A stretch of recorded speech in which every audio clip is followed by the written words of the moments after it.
I didn't come to America to be anyone's punchline. I came with a suitcase that stuck on one wheel, a recipe book from my abuela, and a last name that meant nothing to anyone here. At least that's what I thought.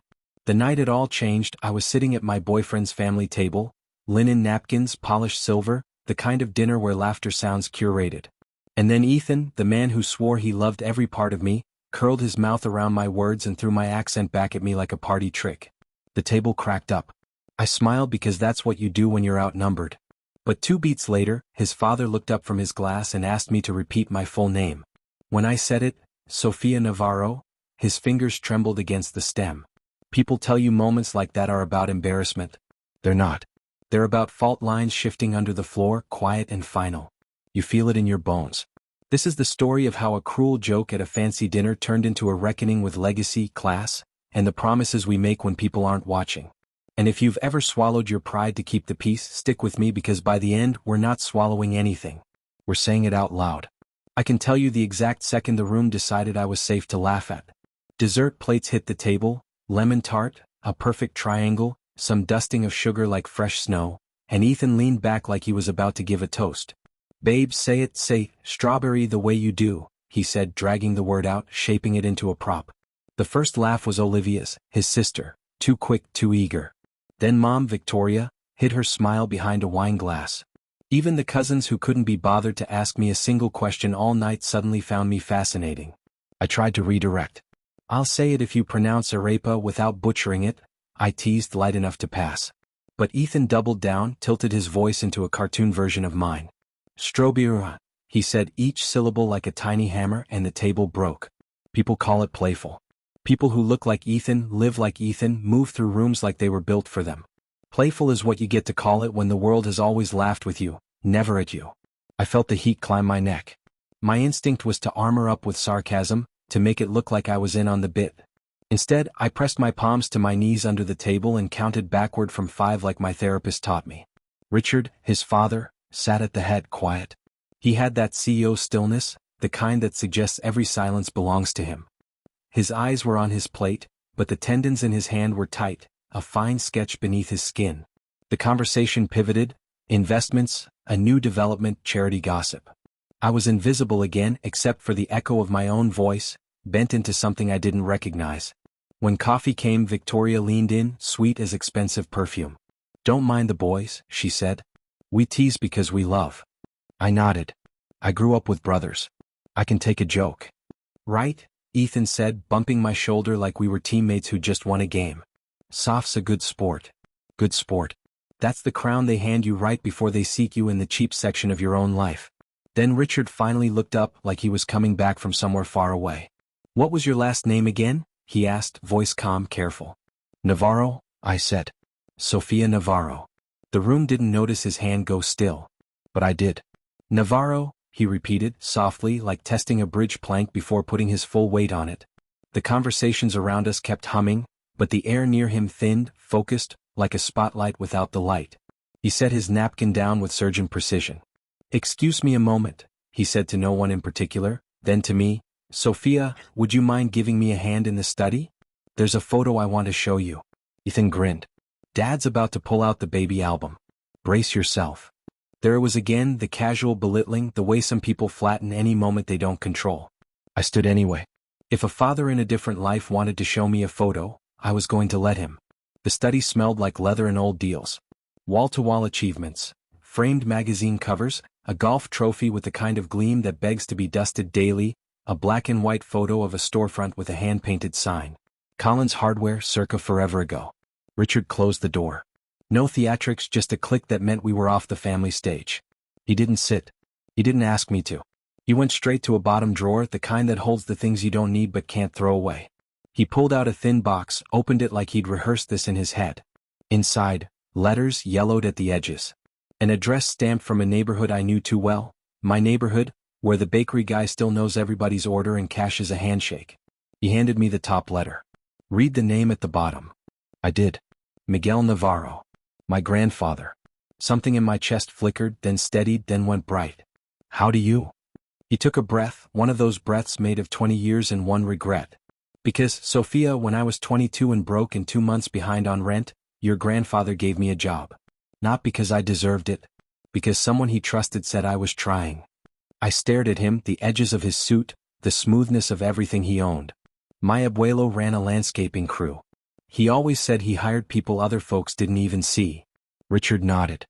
He didn't just hire me. He taught me what reliable means. Paid me cash so I could square my rent. Slid me a list of his clients and said, call them. Offer to carry whatever they can't. Charge fair. Show up when you say you will. That list became my first book of business. He pressed his thumb to the photo of the old storefront on the wall. This store? The seed money was overtime from your grandfather's jobs, plus a small loan from a man who trusted me because Miguel Navarro did. I felt the room tilt. Not dizzy, aligned. You knew my family. I owed your family, he corrected, and his voice carried the weight of a debt that earns interest in the soul. And tonight I watched my son treat your voice like a party favor. That's on me. Footsteps in the hallway. Laughter, then quiet. The house inhaled. He looked at me the way powerful men rarely do, with humility. Sophia, I'd like a favor if you'll allow it. I want to tell the table who you are. Not as Ethan's girlfriend. As a Navarro. I thought of Ethan's smirk, of Victoria's curated warmth, of how fast a hurting girl can be labeled dramatic, if she dares to say out loud that something is wrong. What if they think I'm making it about me? I asked. Then I will make it about me, he said. About what I owe. In the doorway Ethan appeared, one hand on the frame, grin stuck in place. You two plotting my intervention? Richard didn't blink. We're talking history. Cool, Ethan said, rolling the word until it squeaked. Can we wrap the museum tour? People are asking where the star of the show went. I felt it then, the split coming. There are moments you can sand down and survive, and moments that demand you choose a side of yourself and step onto it, steady. Let's go back, I said. Let's tell them a story. We walked back into that dining room like actors returning from an offstage rewrite. Same linen, same silver, same lemon tart melting into the plates, but the energy had shifted just a hair, like someone opened a window you couldn't see. Richard didn't clear his throat or ask for attention. He just stood at the head of the table and started talking in the voice people use when something matters more than being liked. When I was 22, he said, I owed rent I couldn't pay and pride I couldn't swallow. A man named Miguel Navarro gave me both a job and a way out. Forks froze. Olivia's phone dipped. Victoria's smile tried to hold the room together like a decorator's staple gun. Richard nodded toward me. This is Sophia. She's a Navarro. And whether any of you know the difference or not, our family exists as it does because hers showed up when we were small.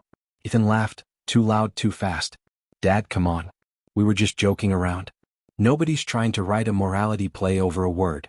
It hit me then, how often just joking is a pressure wash for cruelty. The kind that peels paint but somehow leaves the stain. Richard didn't look at him. There's a difference between teasing and using someone's voice as a party trick, he said. I raised you better. Olivia's eyes flicked to me, then to her phone, then to the table. She was doing the calculation. What plays online, what doesn't, what turns into a caption with a wink. Victoria smoothed the napkin on her lap. Richard, sweetheart, we're hosting. Perhaps we can revisit this, later. Later is how people stay small, he said, and suddenly the room felt like the study again, doors closed, truth allowed. I felt all my rehearsed lines evaporate, the good sport shrug, the deflecting joke, the I'm fine smile. What stayed was my grandmother's voice. Mija, if they laugh at your voice, speak clearer, not softer. I leaned forward, heartbeat steady. I'm not mad at a joke, I said. I'm tired of carrying the bill for everyone else's comfort. Ethan blinked like I'd switched languages.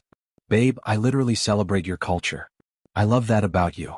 Loving something you can mute when it's inconvenient isn't love, I said. It's a volume knob. A silence settled, the kind that makes people check their cuticles. Richard reached for his glass but didn't drink. Ethan, he said, finally looking at his son, you will apologize, clearly without qualifiers. Not because she's sensitive. Because you were wrong. Ethan opened his mouth. Closed it. The fight in his jaw pulsed. The boy who'd never been told no met the man who'd finally decided to say it. And after that, Richard added, eyes on me now, I want to discuss something with Sophia, something overdue. Discuss what? Victoria's voice had a crack of ice in it. Repayment, he said simply. Of a debt that's older than our best tablecloth. He turned to me softer. If you're willing. I wasn't ready to forgive anybody, but I was ready to hear the shape of a future that didn't bend me into a mascot. So I nodded. Ethan exhaled through his nose, like he'd been asked to donate an organ. "Fine," he said. "I'm sorry." Richard's eyebrow rose a fraction. Ethan huffed. "I'm sorry I made fun of your accent. It was dumb. No jokes. No qualifiers." Cling. The apology sat there, imperfect and human. I let it land. Then I said, "Thank you." And in the quiet that followed, I felt the tiniest click inside me, like a lock that had been halfway turned was finally ready for the key. You think the apology is the end, but it's really just the map legend, explaining what the symbols mean before the journey actually starts. Dinner stumbled forward, then found its footing in safe topics. Market chatter, ski plans, a committee Victoria chaired that came with a plaque and a photographer. But between the lines, something kept humming, like feedback from a mic no one could locate. Olivia tried a reset. "Sophia, you'd crush on TikTok," she said brightly. "Accent content is super in right now. We could do a cute series, like, teach us how to say." Or, Richard cut in, "we could not turn a person into a syllabus." Olivia's mouth formed a small, offended O, then tightened into that look people wear when they've been told the brand deal is off. I could have smoothed it over. I could have done the diplomatic laugh. Instead, I asked the question that had been building in my ribs since dessert. "What does repair actually look like here?" Ethan frowned. "We handled it." I apologized. "Words are a start," I said.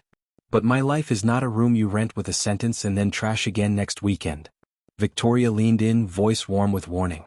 "Sophia, darling, no one here is your enemy." I met her gaze. "Then let's prove it." Richard set his glass down. "Here's what I propose," he said. "First, a real conversation, just us, about Miguel, about what he did for me, about what I never did in return. Second, something tangible attached to the Navarro name that isn't about optics. Third," he glanced at Ethan, "a change in this house. Jokes don't get grandfathered into tradition just because they're old." Ethan's jaw worked. "So what, I'm grounded?" "Grow up," Richard said not unkindly. "Start with listening. The world will meet you halfway when you stop arriving like a parade." I felt a prickle behind my eyes, anger loosening its grip, making room for something sturdier. "If we talk," I said to Richard, "it can't be performative. I won't be rolled out like a teaching moment your friends can clap for." "Agreed," he said. "No audience. No press. Just history and then action."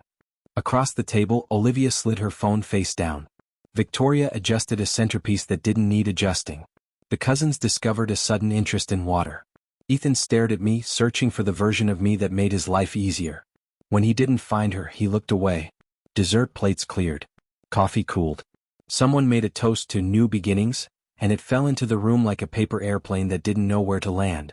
When the night finally released us, Richard walked me and Ethan to the foyer. He didn't reach for a hug. He didn't reach for absolution. He said, "Tomorrow 9 a.m. my office. If you want it. If not, I'll still find a way to make this right." Ethan squeezed my hand like a stage cue. "We'll see," he said, for both of us. Outside, the air had that crisp city bite, expensive houses pretending the wind wasn't the same everywhere. In the car, Ethan tried for normal. "So, that was intense." "Yeah," I said. "I mean, Dad can be dramatic," he went on. "He loves a legacy speech." I watched the streetlights slide over his face, carving him into pieces. "He remembered a debt," I said. "That's not drama. That's memory." Ethan drummed the steering wheel. "Are we really doing this meeting thing?" "I am," I said. "You don't have to." He laughed under his breath, a sound with no smile in it. "Right. Because it's your show now." "No," I said, voice steady. "It's finally not a show." We pulled up to my building. He kissed my cheek like checking a box, and I let him because I hadn't decided yet whether this was an ending or an education. When I stepped out, I looked back at the car. For a second, our eyes met. He was waiting for the easy version of me to climb back in. I closed the door instead. Upstairs, I kicked off my shoes and opened my abuela's recipe book. A loose paper fell out, a grocery list in her looping hand. At the bottom, a note, "Speak like home wherever you go." I set an alarm for 7 a.m. I didn't know what Richard would put on the table in that office. I just knew I'd bring my whole voice. And at 8:57 the next morning, a black car I didn't call eased to the curb outside my building and waited. Engine soft, message clear. At 11:59 a.m., the diner felt like a time capsule. Chrome edges, coffee that could clean a car battery, a bell on the door that rang like somebody's uncle. Richard chose a booth by the window, the kind of seat that makes even powerful men look like regulars. He didn't touch his phone. that mattered. The man who walked in wore a navy jacket with his company's name stitched above the heart, Patel Courier and Supply. He was compact, mid-60s, with the kind of calm that comes from surviving every kind of late fee. He saw Richard, smiled without showing teeth and slid in across from us. "Samir," Richard said, standing. "Thank you." "Richard," he said, then looked at me. "And you must be the Navarro I've been hearing about since this morning." "I'm Samir Patel. I used to drive the van your grandfather bailed out of a very bad day." His handshake was warm and decisive. I liked him immediately. The waitress poured coffee like a sacrament. Samir lifted his mug, then set it down, eyes on Richard. "Tell her what you broke." "A delivery van," Richard said. "Back when I thought hunger made me careful. Turns out it can make you reckless too." Samir nodded. "He cut a corner too tight, dented the side panel and wrecked a tail light. I was out 2 routes and a week behind on invoices. I told him I'd take him to small claims. Miguel called first.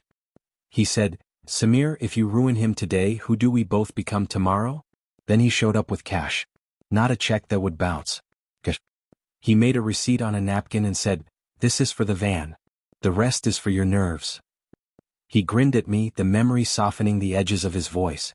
"Your grandfather had a PhD in keeping people afloat. You look like him around the eyes." My throat did that tight thing again. "He collected people the way some folks collect trophies. And he displayed them better." Samir turned back to Richard. "So why am I here now?" "Because I've spent years telling a story with a missing chapter," Richard said. "And because I'm finally ready to fix something that isn't cosmetic." Samir leaned back. "Okay. What's the plan?" Richard laid it out: scholarships, net 14 vendor terms, an independent board, my role. He didn't sell it. He just told it the way Lydia told receipts. Names, dates, checks. Samir listened the way grown men rarely listen to other grown men. No interruptions, no advice layered as compliments. When Richard finished, Samir tapped the table twice, thinking. "2 problems," he said, eyes kind, words not. "First, net 14 is good, but micro outfits need net 7. I can float 14 days now. The guy behind me can't. Make a Navarro Clause. Any invoice under $5,000 gets paid in 7 days, period. If you can't move money that fast, you're not the kind of big you think you are. Second, scholarships are great. Immigration fees are better. And emergency grants beat both when a kid's mom loses a shift and the light bill shows up with a thread in the corner. Write it so the money can pivot without red tape. Trust, then verify, not the other way around."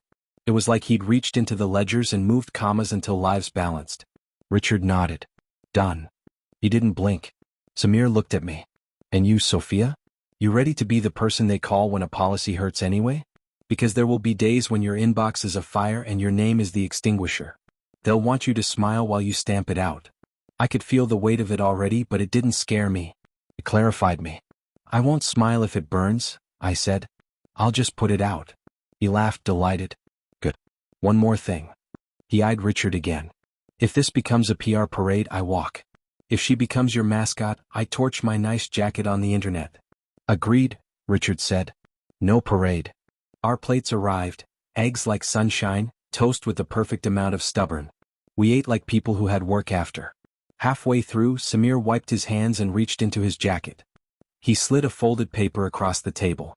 The edges were soft from years of being carried. I recognized the handwriting before I fully saw it. "To whom it may concern," Samir read aloud, smiling. "If Richard Collins ever asks you for room to make a mistake, you may use my good name until he earns his own." He looked at me. "Your grandfather wrote 3 of these. One for Richard. One for me. One for himself." I carried mine like a spare lung. He pushed the paper toward me. "Now it's yours. Not to spend on us. To spend on whoever needs breath next." I pressed my palm to the page and felt, I swear, a pulse. My phone buzzed. A new text from Ethan. "We good? Lunch later? Dad's on one." No question mark. Just assumption. I typed back, "In a meeting. We'll call." I didn't add later. I didn't add promise. Samir watched the way my face moved. He didn't pry. He just said, "The people who love you will learn to love the volume you come with." After we paid, Richard tried, Samir insisted. I pulled my card and lost the argument. Samir stood. "Call me when you draft the first check," he told Richard. "And call me, Sophia, when you need someone to say no to a committee so you don't have to be the only one." He left with his jacket zipped up and his back straight, the bell on the door singing him into the afternoon. I tucked the letter into my bag like a relic that worked on contact. Outside, the city had that early afternoon shimmer, hustle with somewhere to go. Richard and I stood on the sidewalk a second, letting the traffic write the soundtrack. I used to think leadership was a podium, he said. Turns out it's a ledger and a phone and showing up at a diner on time. And learning to say sorry while your soup gets cold, I said. He smiled, small and real. That too. My phone buzzed again, Olivia this time. I took it down. I'm sorry. Can we talk? I typed, not yet.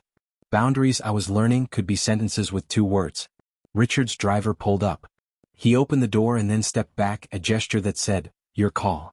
I'm going to the office, I said. I want to draft the Navarro Clause before courage turns into caution. He nodded. I'll meet you there in 20. I have a call to make. He paused. To a board that thinks I answer to them. Good luck, I said. I have receipts, he said, the words a smile and a threat. I watched the car pull into traffic, then turned toward a bus stop like the city was still mine on foot. I texted my best friend Jules, a voice memo, crazy day, I'll fill you in tonight. Also, remind me to eat something green. The bus exhaled, doors opened, and I climbed in with a letter in my bag and a clause forming in my head. Somewhere, a ledger waited. Somewhere else, a family dinner was still echoing with a joke that wasn't. By the time I grabbed a seat, I knew the opening line of the policy by heart. We pay the smallest first. And I knew the closing line too, because Miguel said so. Back at Collins & Company, Lydia had already claimed a conference room and turned it into a war room. Whiteboard full of verbs, post-its like colorful receipts, a printer working overtime. She handed me a Sharpa like handing someone a mic at a protest. Write it, she said. I uncapped the pen, inhaled that specific smell of new decisions, and put the words on glass. Navarro Clause. Invoices less than or equal to $5,000. Net 7. No exceptions. Emergency advance. Vendors with invoices in process can request up to 50% early release within 24 hours. No penalty, no explanation required. Scholarships. Funds may be used for tuition, books, legal fees, DACA renewals, emergency rent, travel for family emergencies. Grant first, paperwork second, verification within 60 days. Vendor council. Paid quarterly roundtables with current and former micro-vendors to revise terms. Minutes published internally, action items assigned and budgeted. Receipts, not press. Public comms only after 90 days of execution and independent audit. No names without consent. Impact optics. Lydia whistled low. Your grandfather would have kissed your forehead and then told you to add a line about late fees. I smiled and wrote, 6. Late fees forgiven once per vendor per year. Because life. Richard walked in as I added the period. He read the board like it was a verdict he could live with. We'll get legal to clean the commas, he said, but the bones won't change. Legal did their legal thing. Words like hereunder tried to sneak in. Lydia batted them away with a ruler voice. I fought for the parts that mattered. Net 7 advances, the right to be messy without penalty. Richard backed me up like a rhythm section. While we worked, my phone kept vibrating, a hive of messages from numbers I didn't save. Some were kind. Some weren't. I put it face down and kept writing. At 3 p.m., Pierre hovered at the glass like a moth, a stack of draft statements in his hands. Richard cracked the door. Later, he said. We're still doing. Pierre tried to save. The narrative's moving without us. Then let it move, I said, surprising myself with how calm it sounded. We'll catch up with facts. Richard's smile was quick, almost proud. You heard the director. We sent the draft to finance for modeling. Numbers came back with questions and a helpful amount of panic. Net 7 will strain cash flow in Q3, an email warned. Emergency advances will be abused. Lydia typed, so budget for it in Q2. And abuse is what you call survival from a swivel chair. She didn't hit send. She let Richard read it and hit send himself. We were still arguing about whether 24 hours meant business days or all days when the door opened and Ethan stepped in without knocking. He looked different, like a window had been opened in a room he didn't choose. Can we talk? He asked, eyes on me, not the board. Lydia gathered her papers. I'll be down the hall telling a CFO to drink water, she said, and ghosted out like a guardian angel with good shoes. Ethan closed the door. You've had quite a day, he said, trying for light. It landed crooked. So have you, I said. Your sister's PR sprint kept me busy. He winced. Yeah. I told her to chill. That's not the same as telling her she was wrong, I said. Chill is temperature. Wrong is direction. He sank into a chair, suddenly smaller than the furniture. Look, I said, I'm sorry. I meant it. But this, he gestured at the board, at the clause, at the way my name lived next to rules now. This is a lot. It's repair, I said. It looks like a lot when you've never done it. He stared at the floor. Are you doing this because of me? I'm doing this because of me, I said. And because of Miguel. And because your dad finally decided to carry the part of his story that weighs something. He took a breath that wanted to be a laugh and wasn't. Do you still want to be with me? I didn't answer immediately. The truth needed a landing strip. I want to be with someone who doesn't need a board meeting to treat me with respect, I said. And who doesn't use my voice as decoration when the room is bored. He flinched like the words were heavier than he thought they'd be. I can be that guy, he said quick. I will be. I'll go to the council meetings, This isn't a syllabus, I said gently. You don't get bonus points for attendance. You just become different. Or you don't. He nodded, eyes glassy in a way that made me want to look away. I don't want to lose you.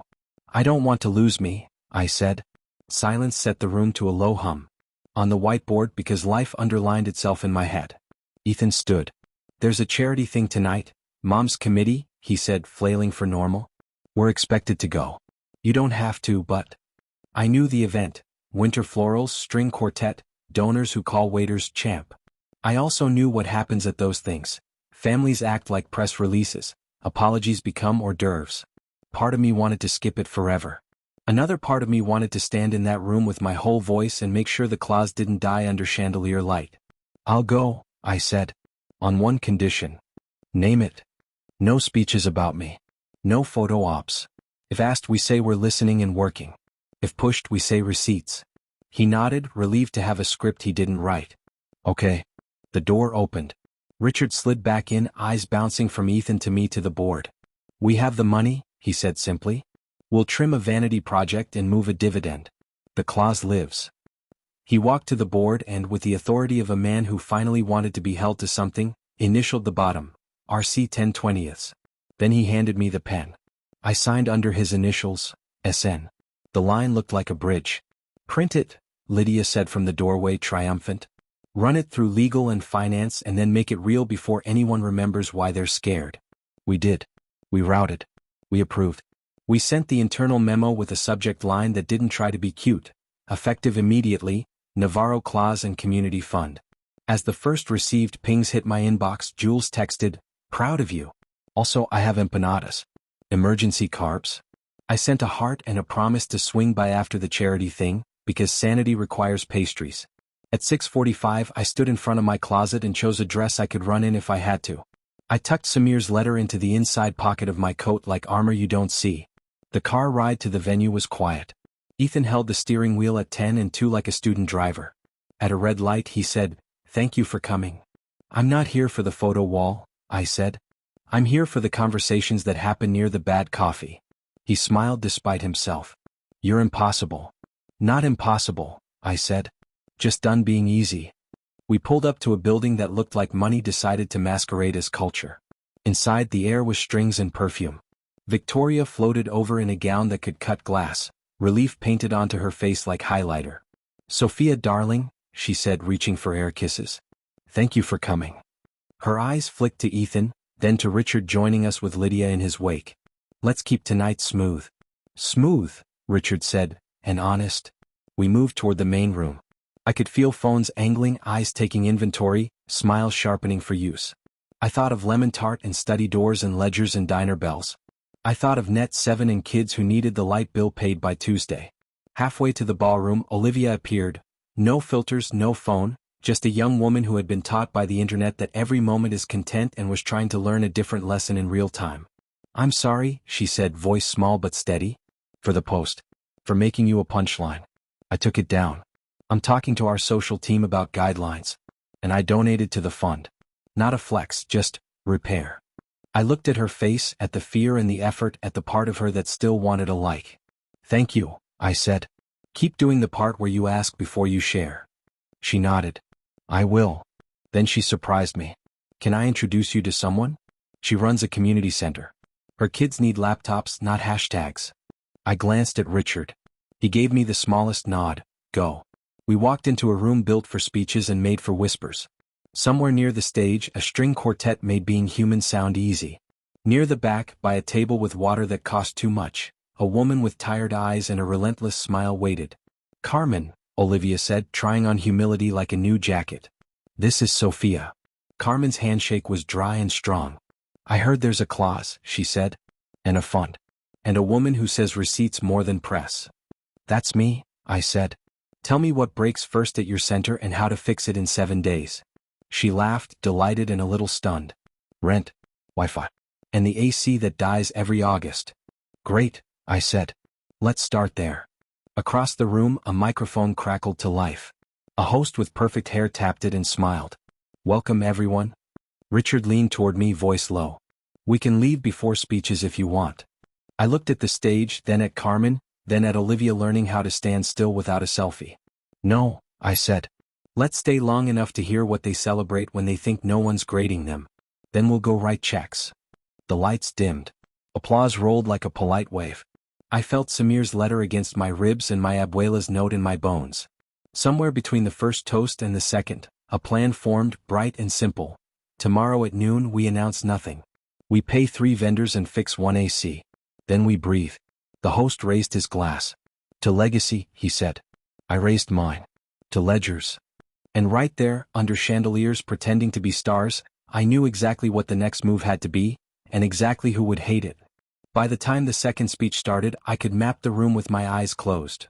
The table where donors laughed too loudly, the bar where people practiced empathy like small talk, the corner where the string quartet made the air behave. I stayed near the back with Carmen because that's where the real work hides. A man in a velvet jacket slid up with the smile of someone who never hears no. "Sophia, right? Your accent is gorgeous. My wife's doing a series on Voices of the City. We'd love to." "Pay the AC bill?" I said, friendly enough to live, sharp enough to stick. "Because Carmen's dies every August. Voices are clearer when people aren't sweating through algebra."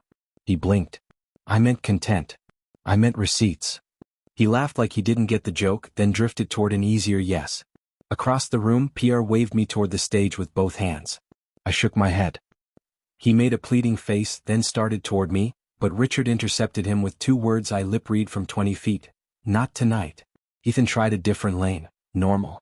He put his hand at the small of my back like we were a team. "You look amazing," he said. "Proud of you." "Thanks," I said, because I was trying not to keep score and also because I was. Victoria swept over in a gown that kept glancing at itself. "Sweetheart," she said to me, "if anyone asks, we say we're launching a listening initiative." "We're launching payment terms," I said. "Listening happens while the checks clear." Her smile thinned, then returned like a trained dog. "Of course." A board member I recognized from a magazine profile, Harrington, cufflinks that probably had a trust fund, cornered Richard by the donor wall. I couldn't hear the words, but I heard the music. Concern, optics, shareholder value, the soft threat of reconsider. Richard's answer was quiet and lethal. I caught one sentence: tie executive bonuses to on-time vendor payments, then watch how fast culture changes. Harrington blinked like someone changed the lighting. He didn't clap. He wandered off to find a safer conversation. Olivia hovered at the edge of our circle, phone nowhere in sight, hands empty like a person learning how to stand without props. "Carmen," she said, "I emailed you the laptop list. We can have them by Friday." And I cleared the post backlog from tonight. No photos of Sophia. No quotes. Carmen nodded, impressed. "Keep going, kid." A woman in diamonds the size of apologies stopped in front of me. "We're all so proud of you," she cooed. "It takes courage to come to our country and live here?" I offered. "Pay taxes? Start businesses? Raise kids who switch between 2 languages in 1 sentence because their brains are built like bridges." She blinked, smiled, moved on. "Bridges aren't great for selfies." The host lifted a glass and called for quiet. "To legacy," he said, and the word floated up to the chandeliers and stuck there, reflecting itself. Richard leaned in, voice low. "Tomorrow noon. No stage. Vendor payments, AC, scholarships. First transfers out the door." "Good," I said. "Also, one more thing. Put your initials on the clause in the internal system so no one can accidentally revise it while you're in a meeting." He smiled like a man who finally liked the sound of his own signature. "Already did." Ethan pulled me toward the photo wall.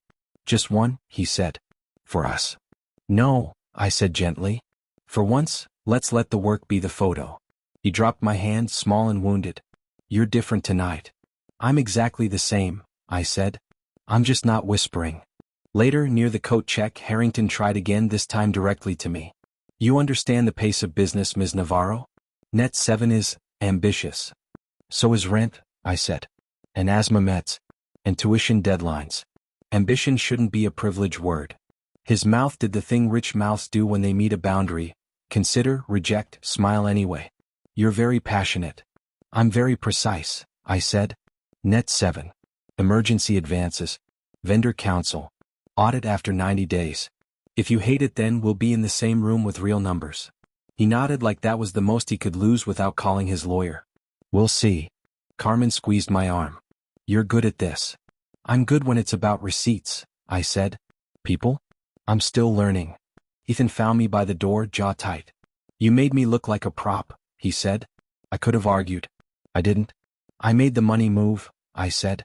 If that makes you feel small, grow. We rode home in a silence that had edges.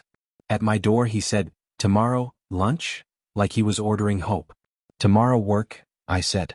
Then we'll talk. Upstairs, I hung my dress and stood in my kitchen with the lights off, listening to the city's hum and my own. I took Samir's letter from my coat pocket and set it by the Abuela recipe book. 2 relics, both functional. I set 3 alarms, 7 a.m., 8:30, 11 o'clock. The to-do list wrote itself in my head.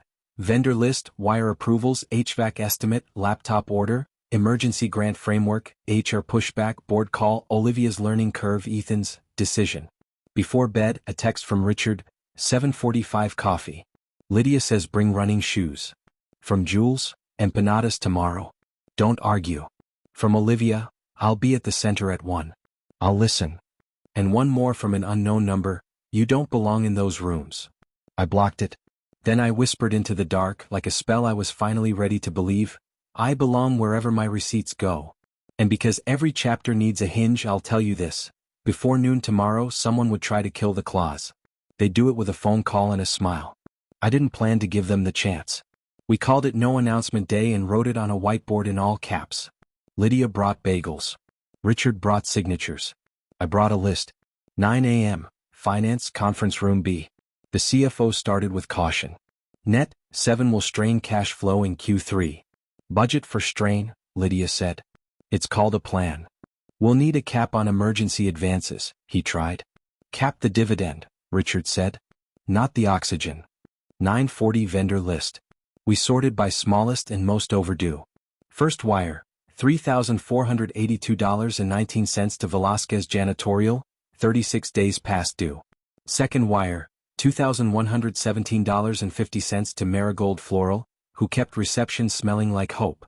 Third wire, $4,800 to Eastside IT, a one-man shop who kept Collins servers upright on weekends while board members posted about hustle. I typed the memos myself. Navarro Clause, net 7 plus back pay. Thank you for your work. 1015, HVAC. Carmen sent the estimate. $6,900 to fix the AC and update the wiring. I authorized it through the fund, then called the contractor and asked for a timeline. 2 days, he said. We'll start today if you approve now. Approved, I said. Text me when the truck leaves. 1040, scholarships. Lydia and I sketched the emergency grant form. 5 questions, no essays, 24-hour turnaround, receipts optional for up to 60 days. Trust first. Verify later. We picked the pilot cohort, 10 students, 2 community partners, 1 immigration lawyer who did more work than his invoices confessed. 11:10 the call. My phone lit up with a name I didn't recognize but a tone I did, board liaison. I put it on speaker and pointed at the whiteboard so Lydia and Richard could see the words. Do not apologize. Do not delay. Good morning, Sophia, said a voice that had never stood in line for anything. Quick note from the governance committee. We're excited about your enthusiasm. Just one tiny tweak, pause implementation until we can conduct a comprehensive review. No, I said. Silence like a script lost its line. I'm sorry? No pause, I repeated. We've already wired vendors and authorized an AC repair for a community center that serves our employees' families. Reviews welcome. Delays aren't. Well, that's irregular, he said. Richard, are you on this call? I am, Richard said. And I approve. We worry about precedent, the voice smoothed. If we pay some vendors in 7 days, others will expect the same. That's the point, I said. Expectation is how culture changes. He switched targets. Richard, there are succession considerations. And there will be more if we stiff the smallest people we hire, Richard said. Bring it to a vote if you need the theater. Meanwhile, we'll be cutting checks. The call ended with a promise of further discussion, which is board for nice try. Lydia drew a tiny tombstone on the whiteboard and wrote RIP delay under it. We laughed like people who had not slept. 11:45, East Side IT called. A voice that sounded like a younger version of my father. Ms. Navarro? I just got a payment that says net 7 plus back pay. That can't be right. It's right, I said. You should have been paid 14 days ago. You'll be paid in 7 going forward. He went quiet. Then, I can hire my cousin. He's been sleeping on my couch. Thank you. 12 o'clock, no announcement. No stage. We drove to Carmen Center in a van that smelled like new carpet and old coffee. Olivia met us at the door with 3 volunteers and a clipboard full of things that couldn't wait. She didn't have a phone in her hand. She had a tool belt. The HVAC truck pulled in behind us. The tech hopped out, shook my hand, and got to work without a selfie. The center sighed like a person about to take a real breath. In the computer lab, kids practiced typing like a second language. Carmen introduced me as Sophia, not our donor, or Richard's guest, or the girl from the post. She said, "This is the person who asked what breaks first." We walked the building. We found the soft spots. Microwave that tripped the breaker, roof patch that needed a grown-up, the corner where the library wants to happen. At the front desk, a mother held a folder like a shield. My boy got into a program, she told Carmen. But we don't have the deposit today. I looked at Lydia. She nodded. We pulled out the emergency grant form. 5 questions. No essay. We funded it on the spot. The mother cried quietly the way tired people cry, efficiently. Olivia whispered, "This is better than a post." Most things are, I said. At 1:30 Ethan walked in, cheeks pink from rushing or pride or both. He kissed the air near my temple. "This is great," he said too loudly. "We should get some photos." "Work first," I said. "Maybe photos later." He deflated a little then rallied. "Can I help?" "Yep," Lydia said, handing him a dolly stacked with laptop boxes. "Upstairs." "Lab." He blinked, then grinned like a boy who just got picked for the team. He pushed the dolly down the hall without posting about it. Progress looks like that, small, unphotogenic, real. By 3 o'clock the AC hummed like an apology, the laptops were labeled, and a dozen receipts lived in my inbox. I sent the internal audit request with a line I could memorize in my sleep. Verify outcomes. If we missed, we fix. On the ride back, my phone buzzed with a text from Victoria. "Family dinner tonight. 7 p.m. non-negotiable." A second later, "Richard, you don't owe them the performance. Your call." I stared out the window at a city that had carved new rooms into me in 24 hours. "I'll go," I texted him. "But I'm not the entertainment." "Good," he replied. "Neither am I." At 4:10 the board liaison emailed a calendar invite. Emergency session, Navarro Clause. 5 o'clock. No agenda listed. Lydia underlined the time and drew little knives around it. "You ready?" she asked. "Always," I said. "But let's send one more wire before they start using the word fiduciary like a hammer." We paid $1,275 to Soto's Bakery, coffee service for a month of meetings nobody remembered to say thank you for. In the memo I wrote, "Because life." At 4:58 we logged into the board call. Faces tiled across the screen like a very expensive checkerboard. Concerned, composed, convinced. Harrington cleared his throat. "We appreciate swift action," he said. "But we have questions." "So do I said. "And receipts." Somewhere in the building, someone adjusted the thermostat to a temperature human beings could thrive in. Somewhere else, a mother stapled a receipt to a sense of relief. In my coat pocket, Samir's letter felt like a hand on my back. "Before we begin," Richard said to the board, "I need to state one thing for the minutes." He looked straight into the camera, then at me, then back. "From this day forward, Collins and Company ties executive bonuses to compliance with the Navarro Clause. Miss a payment window without a documented emergency, lose the bonus. Period." The tiles moved, alarms behind eyes. Harrington tried to interrupt. Richard didn't let him. "That's the sentence," Richard said. "Now let's talk about implementation." The call became what these calls always are, questions dressed as statements, warnings wearing concern. We answered with process and numbers and the kind of calm that comes from knowing who you are. When it ended, nobody clapped. We stood in the quiet conference room like runners after a finish line, breathless, clear. Lydia grinned. "Dinner at 7?" she asked. "Family," I said. "Round 2. "Bring armor," she said. "I've got it," I said, tapping my pocket. "Paper and a promise. And that's where I'll leave you on purpose, on the edge of a table that looks like the last one and isn't. Because the next part? The next part is where legacy stops being a speech and starts being a decision with a bill attached." The table looked the same. Linen ironed like it feared wrinkles, silver that blinked at you, orchids arranged to look like they just woke up attractive. But the room had new rules even if only 2 of us could see them. Richard met me at the door with a nod that wasn't rehearsal. Ethan kissed the air near my cheek like he was trying to land a plane in fog. Victoria floated in trailing citrus perfume and intent. "No speeches," I said softly before anyone could start acting. "No photos. No press. We eat. We talk. We don't perform." Victoria's smile flickered. "Of course, darling. I only asked everyone here because family deserves clarity." Her eyes slid to a sideboard where someone had thoughtfully placed a discreet basket. Phones. Richard had labeled it with a sharp I. "No cameras." "No, just one." Olivia came in last, ponytail and flats, a clipboard tucked under her arm like adulting. She dropped her phone into the basket without sighing, then looked at me and mouthed, "I'm trying." I nodded back. "Trying counts." We sat. The first 5 minutes tasted like small talk. Weather, a museum gala, a cousin's destination wedding where love looked like a drone shot. And then the old rhythm tried to creep in. Ethan's joke finding the center of the room like a homing pigeon. "Babe," he said, half grin warming up, "tell them about the AC thing, how you—" "I will," I said steady. "After dessert. When we're done eating and no one can mistake hunger for agreement." Silence tapped its foot for a beat. Richard used the quiet like a tool. "Good," he said. "Then I'll go first." He didn't stand. He didn't raise a glass. He folded his hands on the table like a man who'd finally decided to be held to something.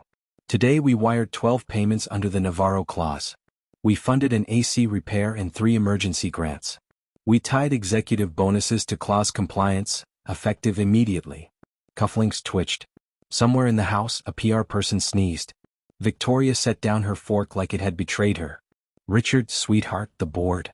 "Met," he said. "Had questions." We answered. "The clause stands." Ethan laughed, that nervous little bark that makes you check if a dog is actually friendly. "Dad, you can't just rewrite policy at dinner." "This isn't policy," Richard said. "It's repayment." Olivia cleared her throat. "I went to Carmen's Center," she offered, voice small but present. "We set up the laptops. I listened." "Good," I said. "Keep doing that." Victoria's gaze found me like a heat lamp. "Sophia, no one here doubts your pure intentions. We adore your passion. It's simply that families of our profile must consider optics. Today's flurry reads impulsive. If we'd waited a week." "Rent isn't weekly," I said. "It's due on the 1st. Richard's mouth almost smiled. "Almost." "There's more," he said, and the air leaned in. He slid a thin folder onto the table and turned it toward Victoria first. "Courtesy, not permission. I've established an irrevocable community trust, seated, audited, governed by an independent board. A portion of our dividends will fund it. It carries Miguel and Lucia Navarro's names, not ours." Victoria's hand tightened on her napkin. "You did this without consulting?" "I did this after 30 years of not doing it," he said. "You consulted the mirror. I consulted the ledger." Ethan stared like he'd just noticed gravity. "How much?" he asked, voice low, counting other people's money as if it were his. Richard didn't flinch. "Enough to matter. Not enough to bankrupt us. The point isn't the headline. It's the habit."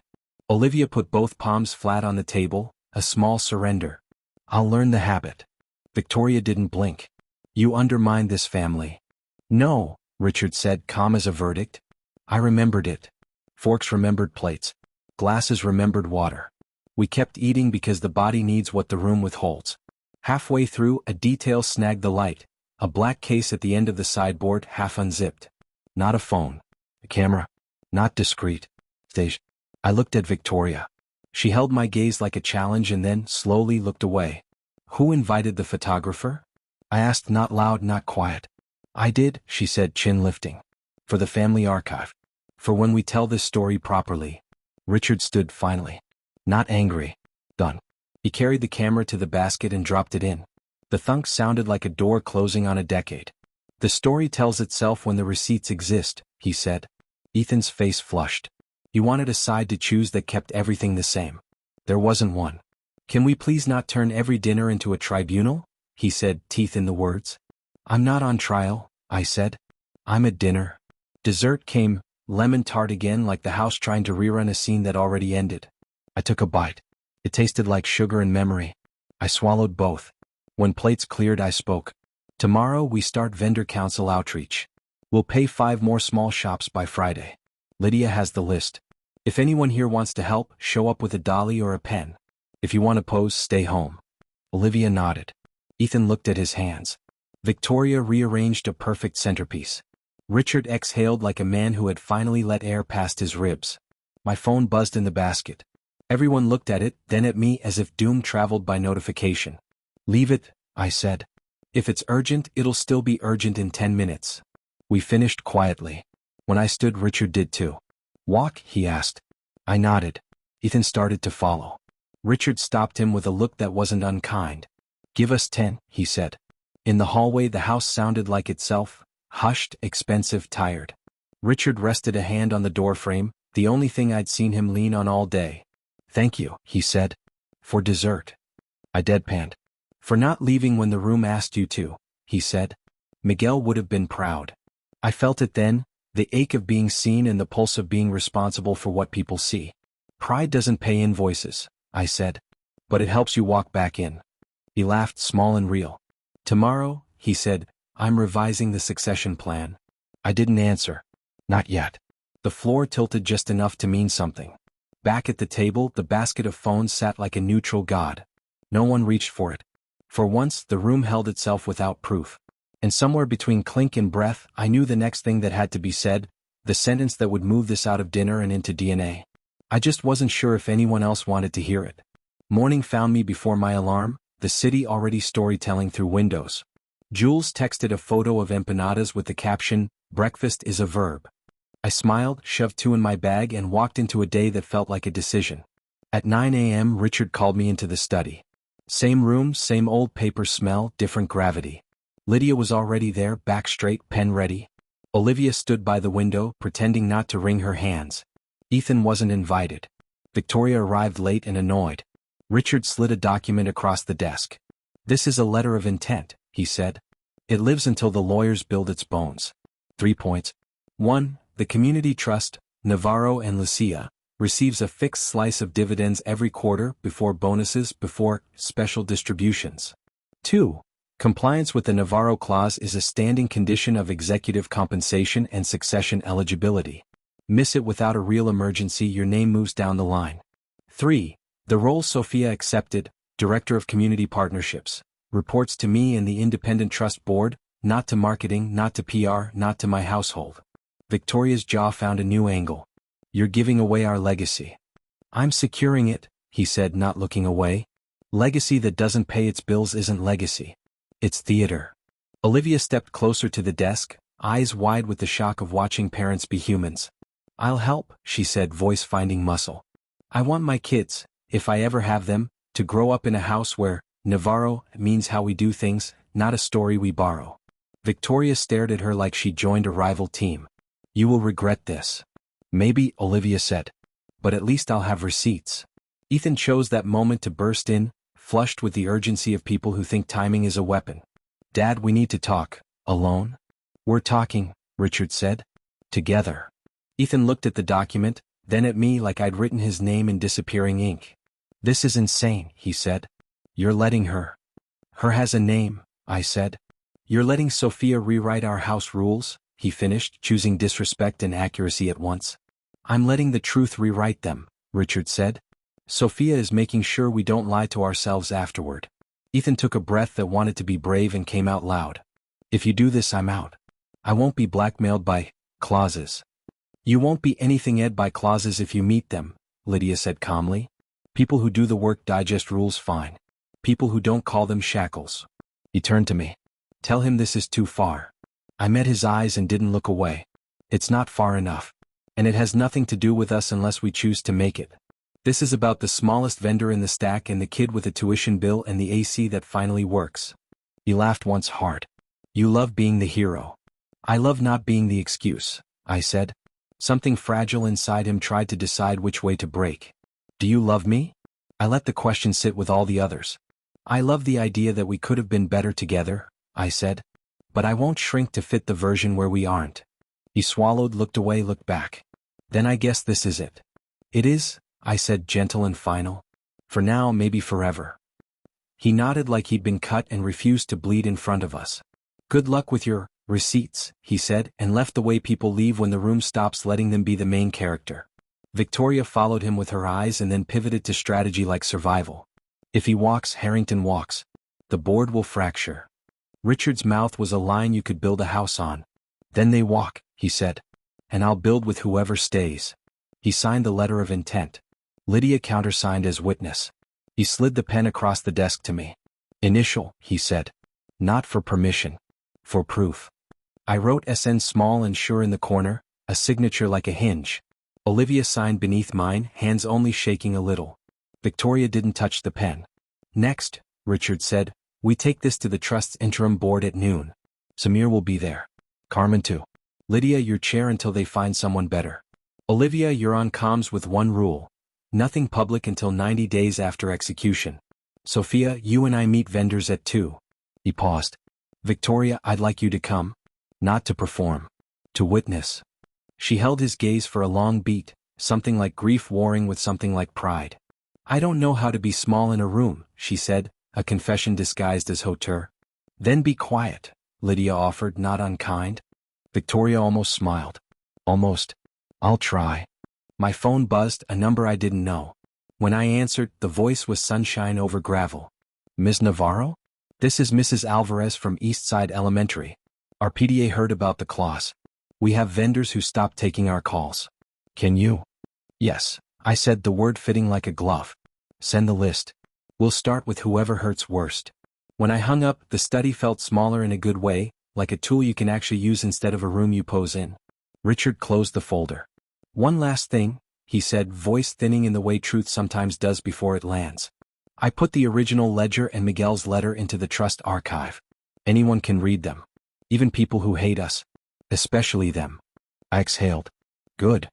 He looked at me like a man seeing the long version of his life and deciding not to blink. There's a phrase Miguel used to say to me when I showed up late and thought a joke would cover it. I smiled. I can guess. He nodded. He'd say, don't be sorry. Be on time. He slid me a copy of the day's schedule. We're late to a life I want to deserve. Let's go. We left the study carrying fewer secrets and more paper. Olivia grabbed the phone basket on our way out and didn't give it back to the sideboard. She put it by the door instead, where people decide who they are. In the car, I thought of Ethan's face, the way pride makes a person lonelier than failure ever could. I let the sadness land without letting it steer. Then I pulled out Samir's letter, felt the soft edges, and tucked it back into my coat like a spine. At the trust meeting, Samir brought coffee that tasted like a handshake. Carmen brought a list with circles around the names of people who needed help by Tuesday. Lydia brought an agenda that didn't care about anyone's feelings until the checks cleared. Richard brought his signature. I brought a sentence that felt like a door opening. We're not here to make a headline, I said. We're here to make a habit. Samir tapped the table. And a rule. Right? I said, smiling. We pay the smallest first. The room agreed without applause. That's how you know it's real. And somewhere between the first vote and the second, my phone buzzed again. Unknown number, new message. You think a clause can change a family? I typed back before fear could start negotiating. No. People do. I hit send, closed the thread, and looked up at a table that wasn't elegant but was mine. Legacy I was learning isn't what you frame. It's what you fund. The vendor council met in a room that used to sell ambition. Glass table, skyline bragging out the windows. Today it sold chairs to working backs and water in paper cups. Lydia put handwritten name tents in front of each seat like a promise. Velasquez Janitorial, Marigold Floral, Eastside IT, Patel Courier and Supply, Soto's Bakery, J&J Drywall, Mekong Print, Aurora Daycare. I added one more in Sharpie and slid it beside mine. Miguel Navarro in spirit. No one laughed. They nodded. We started without speeches. I told them the rule: we pay the smallest first, and then shut up. The first to fill the quiet was Mrs. Velasquez, palms calloused, eyeliner perfect. 7 days is oxygen, she said. But oxygen runs out. What happens when a client pays in 7 and a compressor dies in 5? Bridge fund, said Samir, tapping the table once. 72-hour micro advances. No fee. Triggered by text. If abuse shows up, we'll see it on paper. Until then, trust. Heads nodded. I wrote, 72-hour bridge/text-end/trust first. Mr. Nguyen from Mekong Print cleared his throat. Translation, he said, voice careful. Contracts come in English that thinks it's Latin. We sign fear. Add on-call translators, I said, already drawing a box on the board. Spanish, Vietnamese, Mandarin ASL. 2-hour turnaround. Free. Aurora Daycare's director, Yolanda, hair pinned with a pencil that had seen wars, leaned in. Bills don't care about weekends. Neither do kids. If Friday pay hits Monday, I'm choosing payroll or light bill with a headlamp. Lydia underlined my scribble with authority. Friday run, she said. Second same-day batch every Friday by 2 p.m., so money lands before rent notices due. The room eased. Shoulders dropped. Jokes crept in like sunlight that had to earn its way. Eastside IT, Diego, lifted a hand. I'd like a quiet window, he said. A way to say, I'm drowning without having to post my panic to a crowd. We built it there, a private inbox with a human, not a bot, a 30-minute triage guarantee, the right to ask without shame. We added late fee forgiveness once per year and a rule that sounded like my grandmother: if you can show up, we can show up. Midway through, the elevator dinged and the air changed. Victoria stepped in wearing neutrality like couture, subtle, expensive, meant for cameras. She didn't bring a camera. She brought a legal pad and sat at the back, eyes open, mouth closed. Trying like Olivia. We broke for coffee that tasted like a workstation. Soto from the bakery whispered, "This is the first time I've sat at a table with people whose invoices get paid before mine, and I didn't feel smaller." "You're not smaller," I said. "You're sooner." He grinned. "Sooner is a good word." When we reconvened, I put the last item on the board: receipts, not press. Heads bent in agreement like a prayer. We voted by raising hands, not voices. Unanimous. The Navarro Clause grew a backbone and a calendar. After people lingered, they traded numbers that would actually get answered, swapped tips about suppliers who don't ghost, shared 3 names of kids who needed book money by Friday. We said yes to all 3. Lydia wrote checks with the calm of a heart surgeon. At the door, Victoria caught my eye. "I still hate losing choreography," she said, almost smiling at the admission. But this felt like rhythm. "Choreography is what you do for an audience," I said. "Rhythm is what you do to live." Her gaze softened in a way I couldn't use for anything except noticing. "Teach me the difference," she said. Slowly. "We'll let the receipts teach you," I said, and she nodded like a person who was willing to learn from paper. On the elevator down, Samir handed me a folded napkin. On it, in his boxy handwriting, "Friday run equals life saver." Under that, smaller, "Proud of you." I tucked it beside my grandfather's letter, my coat becoming a file cabinet of people who refused to drown. When the doors opened, PR was waiting with a face like a weather alert. "We have a situation," he said. "A leak." "Of oxygen?" I asked. "Of emails," he said. "Harrington forwarded your internal memo to a reporter who hates goodwill."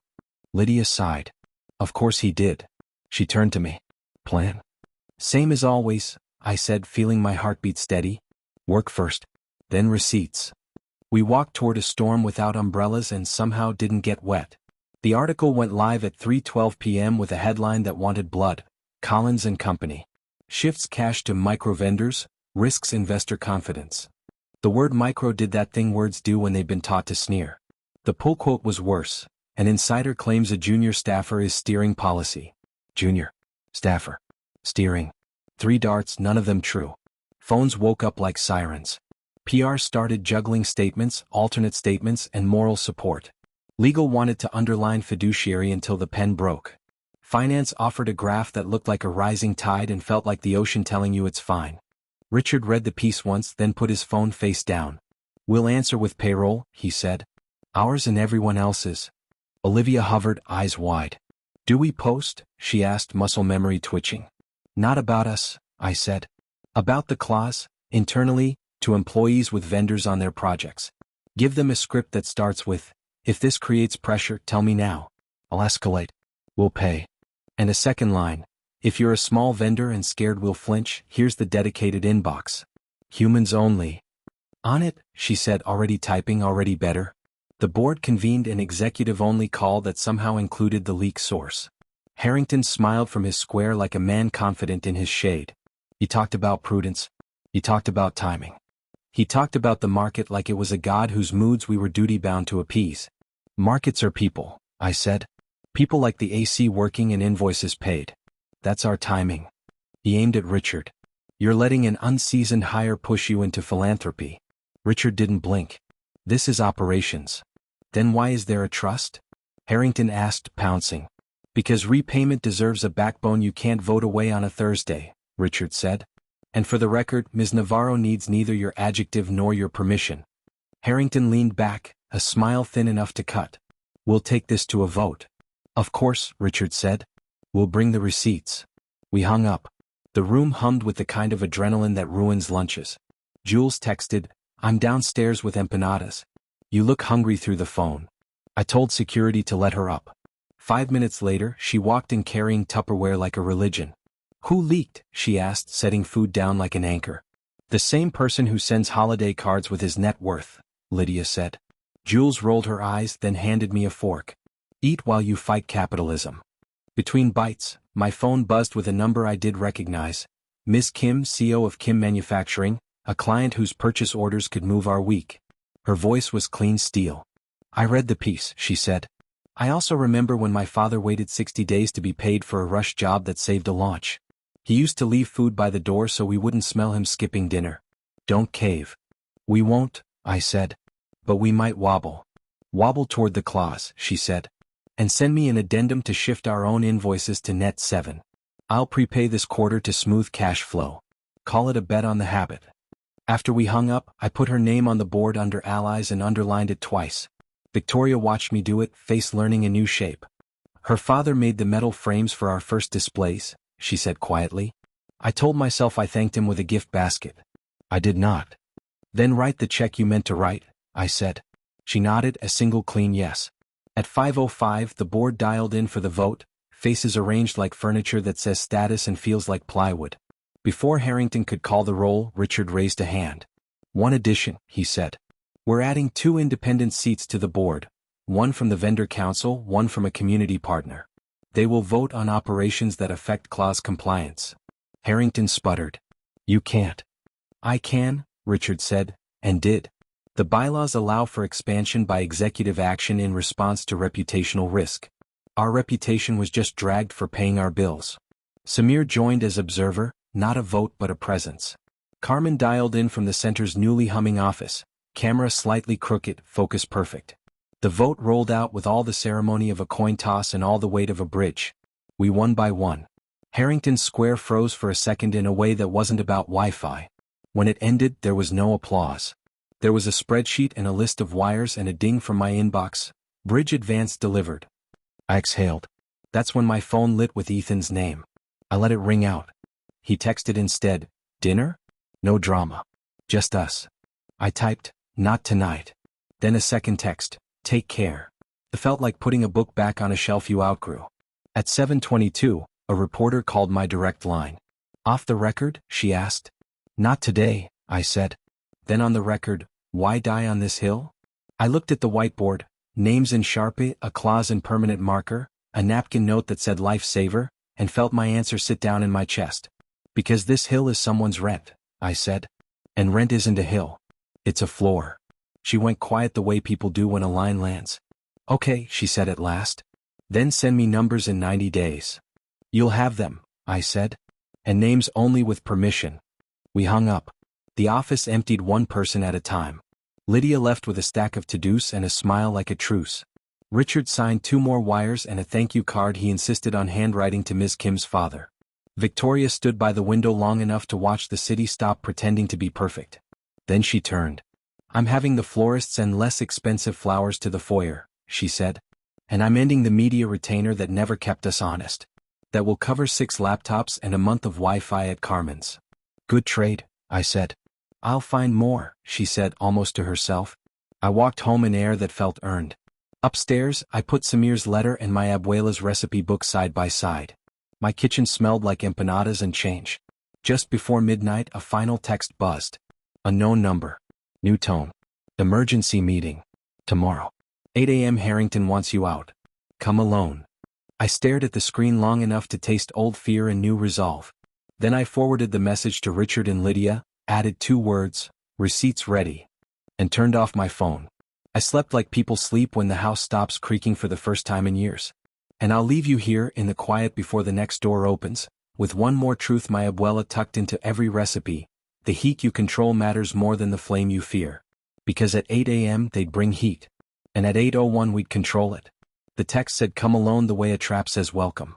I forwarded it to Richard and Lydia with 2 words, "Receipts ready," then put on the jacket with Samir's letter in the inside pocket and walked into the morning like it was a courtroom. The conference room was pre-staged for intimidation. Blinds tilted to slice faces, water poured but not within reach, chairs set an inch too far from the table so you'd have to lean in to belong. Harrington sat at the head, which told me everything about a man who wasn't the chair but needed the chair's view. "Ms. Navarro," he said, standing just enough to pretend civility, "thank you for joining us. This is an executive discussion regarding scope, risk, and optics. We'll begin with your role." The door opened behind me. Lydia walked in carrying a laptop and a folder thick with paper. Richard followed, not rushing. He took a seat without asking. Harrington's smile lost a tooth. "This was noticed as executive only," Harrington said. "Then you invited the wrong executives," Richard said mildly. "Proceed." Harrington placed a document on the table like a dealer sliding a losing hand. "The Governance Committee proposes a temporary suspension of the Navarro Clause and a reassignment of Ms. Navarro pending a full independent review. There are concerns about conflicts of interest, chain of command, and public perception of a junior staffer steering company policy." Junior staffer. Steering. 3 darts again. I pushed the paper back with one finger. "Before we pretend this is about process," I said, 2 clarifications. 1, this text. I mirrored my phone to the screen and enlarged the message. Emergency meeting. Tomorrow. 8 a.m. Harrington wants you out. Come alone. Inviting an employee to a meeting alone about their employment is not governance. It's theater with bad lighting. A throat cleared in the corner. The company counsel, gray tie, grayscale ethics, shifted. "Ms. Navarro raises a valid point about witness presence. 2, I continued, conflict of interest. Yesterday Mr. Harrington's subsidiary Harrington Events paid a $1,920 invoice to a boutique vendor on net 90 terms while asking for rush work. That's an interest. It conflicts with every small business sitting on our vendor council." I slid photos and invoices across the table. Screen grabs Lydia had pulled in an hour that morning. "Receipts are rude only to people who prefer rumor." Harrington's face held. His ears did not. "My private holdings are not under review here." "Your vote is," Richard said, voice soft as a wire. "And your bonus is now tied to the clause like mine." Lydia clicked her laptop. The screen filled with columns that didn't care about anybody's feelings. "Day 1 impact," she said briskly. 12 vendors paid, average invoice age reduced by 24 days, projected Q3 cash strain offset by Ms. Kim's prepayment. AC repair at Carmen's completed, center reopened a classroom this morning. 3 emergency grants dispersed. 1 program deposit, 1 electric bill, 1 DACA renewal fee. Turnaround, 22 hours. 0 PR announcements. 0 brand damage. Net goodwill, measurable. Counsel leaned forward. "I'd like that for the minutes." "Please spell measurable like a paycheck," Lydia said. Harrington laced his fingers like a man praying to himself. "The market reacts poorly to improvisation." "This isn't improv," I said. "It's policy with a ledger." He tried a different door. "Chain of command then. Ms. Navarro reports to?" "Me," Richard said, "and the Independent Trust Board, which convenes at noon and has 2 seats for community and vendor representatives. Operations affecting the clause require their vote now. You received the bylaw amendment last night." Harrington glanced at his phone, eyes flicking fast. He'd received it. He'd ignored it. He was used to time being elastic for men like him. He went for character next. They always do. "Ms. Navarro, with respect, you lack the experience to understand the downstream effects of accelerated payables. I thought of my mother buying groceries with exact change and humiliation. I thought of my grandfather writing letters on napkins. I thought of Diego at Eastside IT hiring his cousin because a wire hit when it should have. Downstream, I said, is where people live. We can talk DPO and working capital all day. Or we can read the emails from employees who begged vendors to stay on our projects because they knew we were about to pay like a slow insult. Counsel spoke, tone cautious. Mr. Harrington, the leak to the press created reputational risk. The bylaw expansion to include independent seats is an appropriate mitigation. Attempting to remove the clause at this stage, after implemented payments, creates exposure. Which you created, Richard added. Not angry. Accurate. Harrington's mask slipped an inch. Is this a tribunal? No, I said. It's a meeting with receipts. I tapped my pocket. Also a reminder, I am not the story. The clause is a practice. You can hate me and still pay the bakery on time. A beat. Then two things happened. First, the door opened and Ms. Kim stepped in, invited by counsel as a key client impacted by operations. She wore a suit that understood steel. If you kill the clause, she said, I move half my business to your competitor by Friday. If you keep it, I prepay a quarter to smooth cash. Choose your God. Second, Olivia slipped in behind her, silent, and slid a stack of emails to Lydia. Notes from employees thanking the vendor counsel for finally helping me not lie to my mom's daycare lady about when the check lands. Lydia handed them to counsel. Counsel nodded like he'd been given a cure instead of an argument. Harrington saw the votes lining up like a skyline that didn't include him. He tried one last swing. This is a hostile takeover of governance by sentiment. Richard stood at last, not to loom but to end. It's a reclamation by memory, he said. Miguel Navarro kept this company alive when it was a storefront and a stubborn young man. The clause is us telling the truth about who we are. We will not table the truth. He looked around the room, then at me. Motion to affirm. The Navarro Clause remains in force, Ms. Navarro's reporting line stands, and board communications about operational changes will include independent seats moving forward. All in favor, Lydia said, because sometimes the person with the laptop gets to be the gavel. Hands rose. Counsel hesitated, then raised his. Miss Kim raised hers for the record. Olivia raised hers without asking permission from the part of her that still wanted likes. Harrington did not. He left his hands on the table like a man steadying himself on a ship that had decided to sail without him. Motion carries, Lydia said. Meeting adjourned. Receipts to follow. People stood. Chairs scraped. The power in the room changed temperature. At the door, Harrington stopped me. You've made enemies, he said, a warning that thought it sounded like wisdom. I've made habits, I said. Enemies are optional. He smiled like a cut. We'll see at the annual meeting. We will, I said. Bring numbers. Outside, the hallway felt like oxygen. Richard didn't hug me, thank God. He didn't even touch my arm. He just said, coffee? Like a man inviting you to keep being who you are. We walked toward the kitchen. Olivia caught up, out of breath, grinning the grin of someone who chose a side and liked how it felt. I got an email from Carmen, she said. The AC worked so well the kids complained it was too cold and asked for hoodies. We sent hoodies. Add hoodies to the fund's acceptable expenses, I said. Because life. Lydia raised her paper cup. To vendor Fridays, noisy ACs and enemies we can see. To receipts, I said, and we drank to a word that tastes like proof. Wins don't feel like fireworks. They feel like a list that got shorter and a breath you didn't know you were holding finally letting go. By early afternoon, the building had settled into a new rhythm. Emails that said paid, not pending, managers asking for the vendor inbox link. A CFO who switched his coffee to decaf like a truce. I stepped outside alone and let the city check my pulse. Jules called without texting first, which is how you know it's love. I have soup, she announced. And a question, when do you eat it? Now, I said, and met her on a bench that remembered other conversations. She handed me a thermos and a look. How is your heart? She asked. Loud, I said. But steady. We ate soup and traded the kind of silence that doesn't require narration. When I finished, she handed me a brown envelope. Inside, a Polaroid of my abuela, 20, standing in front of a kitchen that could not decide between mint green and optimism. On the back, in my mother's careful print, first day in America. Learned receipt and return. Kept both. I laughed, then cried, then laughed again.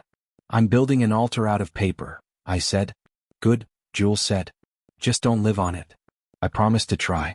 Back at the office, we mapped the 30/60/90 like a route you don't get lost on. 30 vendor council cadence, Friday runs, bridge advances live, translators on call.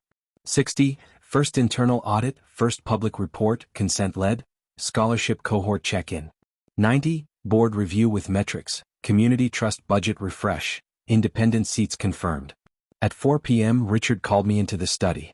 The room had become less museum, more command center. Maps of neighborhoods on the wall, a whiteboard with the words pay the smallest first written like a tattoo. He slid a single-page memo across the desk. Succession criteria addendum, the header read. I skimmed. It was simple the way truth is. Succession eligibility requires demonstrated compliance with the Navarro Clause and documented initiation of at least one cost-neutral policy that improves vendor or employee outcomes. Bloodline meet behavior. You'll catch hell, I said. I'll catch legacy, he said. Hell is part of the weather.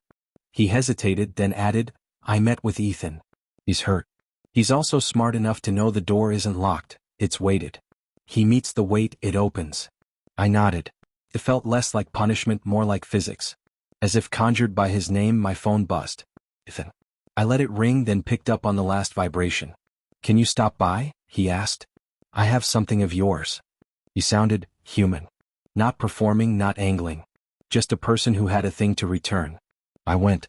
His apartment looked like a catalog that learned regret. He handed me a small ceramic bowl shaped like a pear. You left this, he said. It's for rings, but you used it for notes. I smiled. I used it for courage. He nodded, eyes rimmed with the effort of not turning this into a monologue.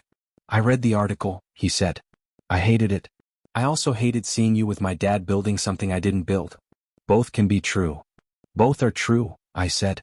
One matters more. He laughed once without cruelty. I'm going to fix my house, he said. Not for you. For me. Maybe when I'm done we can not be together. But be decent. Deal? I said. We stood there, two people not kissing in a doorway. Take care, he added, and it didn't sound like an exit line. It sounded like a blessing from one life to another. On the sidewalk, the air tasted like rain the city hadn't decided on. I tucked the pear bowl into my bag and headed to the community center because habit is what saves you when pride is loud. Carmen met me at the door with a grin big enough to power a block. 3 moms asked me to tell you the AC is too good, she said. We bought hoodies. We need a line item for, because kids never bring sweaters. Approved, I said. Because life. We walked the hallways. In the computer lab, Diego from Eastside IT taught a teenager how to make a spreadsheet pay attention. In the kitchen, Yolanda from Aurora Daycare negotiated with a microwave that wanted to trip a breaker and finally didn't. In the office, a printer churned out scholarship confirmations like promises you could touch. On my way out, a little boy looked up from a math worksheet and said, in a voice that wasn't asking for permission to belong, Miss Sophia, are you famous? No, I said. I'm on time. He nodded like that was a thing you could put on a baseball card. Cool. Evening rolled down. I walked home past a bakery that smelled like history and bought 2 conchas for no reason except joy. My apartment held dark the way a room holds breath. I set the pear bowl by my abuela's recipe book and Samir's letter and the napkin that said lifesaver. The altar looked crowded. Looked right. My phone buzzed with a calendar invite. Annual meeting, 10 days. Harrington's name sat in the organizer line like a dare. Under it, a second invite from Lydia, pre-read packet, receipts. Attachment count, many. I made tea. I opened my laptop. I wrote 2 emails. One to Miss Kim thanking her for steel. One to the vendor council asking for the names of 3 more people who need help by Tuesday. Replies came back fast. Names did too. Before bed, I recorded a voice memo I didn't plan to send to anyone. I didn't come here to be anyone's punchline, I said into the dark, echoing the night this started, but I did come here to listen. The clause is a rule. The work is a conversation. If we keep both, we keep each other. I lay down. The city hummed. Somewhere, a wire hit a bank account with the soft thunk of relief. Somewhere else, a board member counted votes and found the math less friendly than last week. Sleep came like a verdict I could live with. And because every story needs momentum, here's the next hinge. The annual meeting would try to turn this into a spectacle. We were going to make it a spreadsheet. The headline they wanted was family drama. The headline we were writing was vendor days to cash, 7.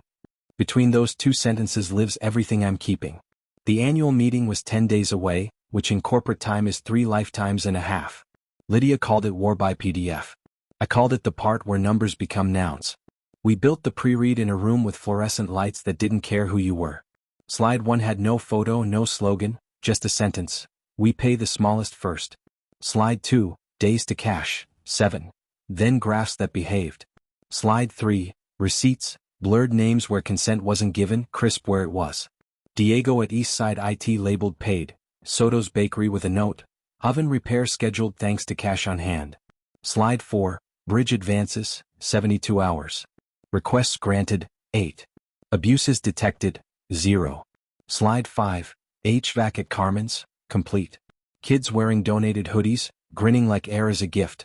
Lydia edited like a surgeon. No adjectives, she said, red penning my favorite line. You can keep because life exactly twice. Richard hovered, not directing, just anchoring. Victoria sat in the back with a legal pad and a highlighter the color of expensive lemons. She raised her hand, a new habit. Add a column, she said. Days our vendors waited before clause. Let people see the distance we closed. We added the column. It hurt in a useful way. At lunch, Miss Kim stopped by with a stack of purchase orders and the kind of calm that makes other people find theirs. Your clause forced our hand, she said, pleased. We moved half our own vendors to net 10. Feels like oxygen. Feels like habit, I said. By 3 p.m. the pre-read packet weighed enough to stop a door. We named sections like they were chapters in a book about adulthood. Cash flow and courage bridge fund. Mechanics, vendor council minutes, audit trail, internal, audit trail, external, redacted. Olivia drafted a 1-page FAQ that finally used the word we like. It meant people, not brand. Question: why prioritize smallest first? A. Because our survival started that way. Because the smallest float the least. Because life. Lydia circled the last line. Twice, she warned. You're at your quota. We printed. We bound. We loaded the data into a dashboard even a board member could operate. Harrington's name hovered in my head like a pop-up ad. Then the bank called. A man named Elliot, smooth voice, velvet calendar invite. We'd love to offer supply chain financing to support your new payment cadence, he said. We front the cash. Vendors get paid early with a tiny fee. You preserve working capital. Tiny for who? I asked. For the vendors, he said, like hearing it out loud helped. No, I said. No fees for oxygen. If we're too big to pay quickly without a middleman, we're the wrong kind of big. He tried a softer angle. You'll need options when cash tightens. We built one, I said. It's called Move a Dividend. After the call, I put NO factoring on the board. Lydia underlined it. Richard signed it. At 4, a janitor I'd never met stopped in the doorway like he wasn't sure about thresholds. His name tag said Edgar. He held his cap in both hands. Boss said I could thank you, he mumbled. Not for me. For my sister. She cleans offices at night. Her company got paid in 7. She cried the quiet way. I stood, shook his hand with both of mine. Tell her we built this for the quiet kind. After he left, Victoria said something so soft I almost missed it. I used to think legacy was a portrait, she said. I think it's a policy. Portraits look at you, Lydia said. Policies do something. We kept doing. We added Friday runs to the payroll calendar like they'd always been there. We wrote the quiet window SOP so managers couldn't pretend they didn't know. We ordered coffee that didn't taste like punishment. At 7 p.m. the building exhaled. I walked home with the pre-read on a thumb drive like a relic that wouldn't fit on an altar. Jules met me on my stoop with oranges and a look. How many people tried to sell you a shortcut today? She asked. Enough to build a staircase, I said. I climbed, showered, ate a bowl of soup that tasted like permission, and spread the pre-read across my kitchen table. Samir's letter watched from the pear bowl. My abuela's recipe book stayed open to a page that said leave the pot simmering. Check often. At midnight an email hit. Subject, proxy guidance. Harrington's fingerprints all over it, coded to sound reasonable and smell like smoke. Phrases like restore normal cadence and formalize escalation to marketing. A polite way of putting me under a department that buys adjectives by the pound. I forwarded it to Richard and Lydia with 2 words, nice try. Lydia replied with 1, knives. I slept the way you learn to sleep when your days are noisy, deeply with one ear open. In the morning, the pre-read would begin doing what it was built to do, turn drama into decimals. And because conflict loves a costume, the next email would arrive dressed as compliance. I was ready with scissors. Annual meeting eve felt like the night before a storm your roof can handle. We staged what we could control. First, the receipts room, a small conference space near the auditorium, repurposed with folding tables and cork boards. On the walls, a timeline from room 2B key to Navarro Clause, effective immediately. On the tables, redacted invoices with consent, wire confirmations, bridge advance logs, vendor council minutes. In the corner, a coffee urn labeled "Not free, just paid for." Lydia's joke. It killed. We printed a sign for the door, "Numbers speak. Please listen." No photos. No tours. Anyone could walk in, employees, board, even critics, and read. Not a museum. A mirror. Second, the run of show for the meeting itself. Richard at the top with 6 minutes, not 60. Finance with 4. Vendor council with 3, read by Samir like a hymn without the choir. Carmen with 2, 1 story, 1 invoice. Me with 5 slides and 0 adjectives. Then Q&A with a rule, questions about people redirected to process unless consent was explicit. Harrington would hate it. Good. Third comms. Olivia drafted a memo to employees that started with, "Tomorrow is a meeting, not a moment." She included the quiet window email, the vendor inbox link, and a reminder, "If the clause makes your work harder, say so now." The rule bends to reality, not vibes. I watched her send it and felt something in me unclench. Growth is loud when you've earned it. At noon, compliance sent the email I'd been expecting, clarification request. Director of Community Partnerships must route all policy changes through marketing to ensure brand alignment. There it was, brand dressed as governance, a leash sold as jewelry. I replied with the bylaw attachment and 1 sentence. This role routes through the trust board for operations, not marketing for optics. Copied Richard. Copied council. Copied the part of me that used to apologize for existing. 2 minutes later, council replied, "Confirmed." 3 minutes after that, marketing replied, "Understood." 5 minutes later, someone in marketing sent me a DM, low-key thrilled. "We like making posters, not payroll." I sent back a heart. At 2 p.m. Richard and I walked the receipts room alone. He stopped at the ledger photo and traced the edge of a torn page without touching the glass. "He told me not to be sorry," he said, voice like a bench. "To be on time." "You are?" I said. "We are." "Ethan?" he asked, the way fathers ask a question even when they can't use the answer. "Fixing his house," I said. "We'll see who he is when the dust settles." Richard nodded as if accepting weather. "Victoria's bringing her quiet," he offered, almost smiling. "It looks good on her." "It looks lived in," I said. We tested the microphones, the slides, the lights. We removed the flourish from the walk-on music. We put a backup of the deck on a second laptop, a third USB, an email to myself, and Samir's pocket because Samir never loses anything he can tape to his heart. At 4, proxies began to whisper. A lobbyist type, hair too perfect for human weather, slid up to me by the elevators. "Off the record," he said, "Harrington has the votes to move you under marketing tomorrow. Heads up." "On the record," I said, "the clause routes through the trust." Heads down. He cocked his head. "You're comfortable being disliked." "I'm busy being useful," I said. At 5, I went home to iron a blouse that didn't wrinkle and lay out flats I could stand in for hours. I packed the pear bowl because rituals matter, and Samir's letter because courage does, and the napkin that said "Lifesaver" because humor keeps you from turning to stone. Jules called from the sidewalk. "You want company tonight or silence?" "Both," I said. She came up with peppermint tea and a playlist we used in college to study for exams that felt like worlds. We didn't talk much. She crocheted something chaotic and beautiful. I rehearsed my 5 slides out loud until the words sounded like instructions anyone could follow. Slide 1, what the clause is. Slide 2, what it changes. Slide 3, what it costs and what it saves. Slide 4, what we missed and how we'll fix it. Slide 5, what we keep. "What do we keep?" she asked, eyes on her stitches. "Receipts," I said. "And the part of ourselves we didn't sell for applause." At 9, my phone buzzed with an unknown number. "Good luck tomorrow," the text read. "If they talk over you, speak slower." No name. I didn't need one. Sounded like my mother. At 10, I stood by the window and spoke to the city like it was a jury I wasn't afraid of. "We pay the smallest first," I said, to the glass, to the skyline, to the part of me that sometimes still wants to be liked. Because Miguel said so. Because life. I slept in a way that felt practiced. On my side, hand on the pear bowl, a letter under my pillow like a fairy tale for adults. Morning would bring suits and scripts and microphones hot enough to burn. It would also bring chairs and breaths and a room no chandelier could make kinder than we were to it. And if you've stayed with me this far, you already know the ending isn't a speech. It's a spreadsheet that fits on one page and a rule that fits in one line. I'll walk into that room with both. I walked on stage carrying nothing but 5 slides and a heartbeat I could count without looking. No walk-on music. No hero lighting. Just a room full of suits, a handful of people who keep us open, and microphones hot enough to start a rumor. Richard went first. 6 minutes like we rehearsed. We pay the smallest first, he said, not like a slogan but like a policy carved into a doorframe. Finance followed with 4 minutes of numbers that behaved. You could hear chairs relax. My turn. Slide 1, what the clause is.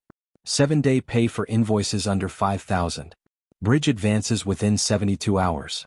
Friday run so money lands before rent notice is due. Vendor counsel with paid seats. Quiet window answered by a human within 30 minutes. I kept my voice level. Slow enough to make people listen to their own ears. Slide 2, what it changes. Average days to cash, from 31 to 7. Small vendors reporting the ability to hire, repair or breathe, your choice of verb. Internal project leads no longer begging people to stay on our jobs while we process. I let the word process hang like a coat that never fit. Slide 3, what it costs and saves. Cash strain offset by 2 levers, prepayment from allies and a trimmed dividend from vanity spend. Vendor churn down. Rush fees down. Quality up because panic is bad at its job. Slide 4, what we missed. Translations. Weekend landing. A second wire batch on Fridays by 2 p.m. Those are live now. If we missed more, the inbox is open. Quiet is answered. Slide 5, what we keep. Receipts. Not press.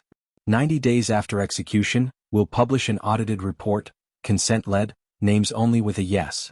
Until then, the receipts room is open down the hall. Read the wire confirmations. Read the council minutes. Read the ledger that built this company when it was a storefront and a chance. I stopped talking before anyone could applaud. The room stayed with me anyway. Harrington raised a hand with a point of order dressed as a question. Is it prudent, he asked, to formalize a cultural commitment on the back of a pilot? Perhaps we return Ms. Navarro's role to marketing for brand alignment while a committee studies this. I remembered the late-night text. If they talk over you, speak slower. I did. This isn't culture, I said. It's accounts payable.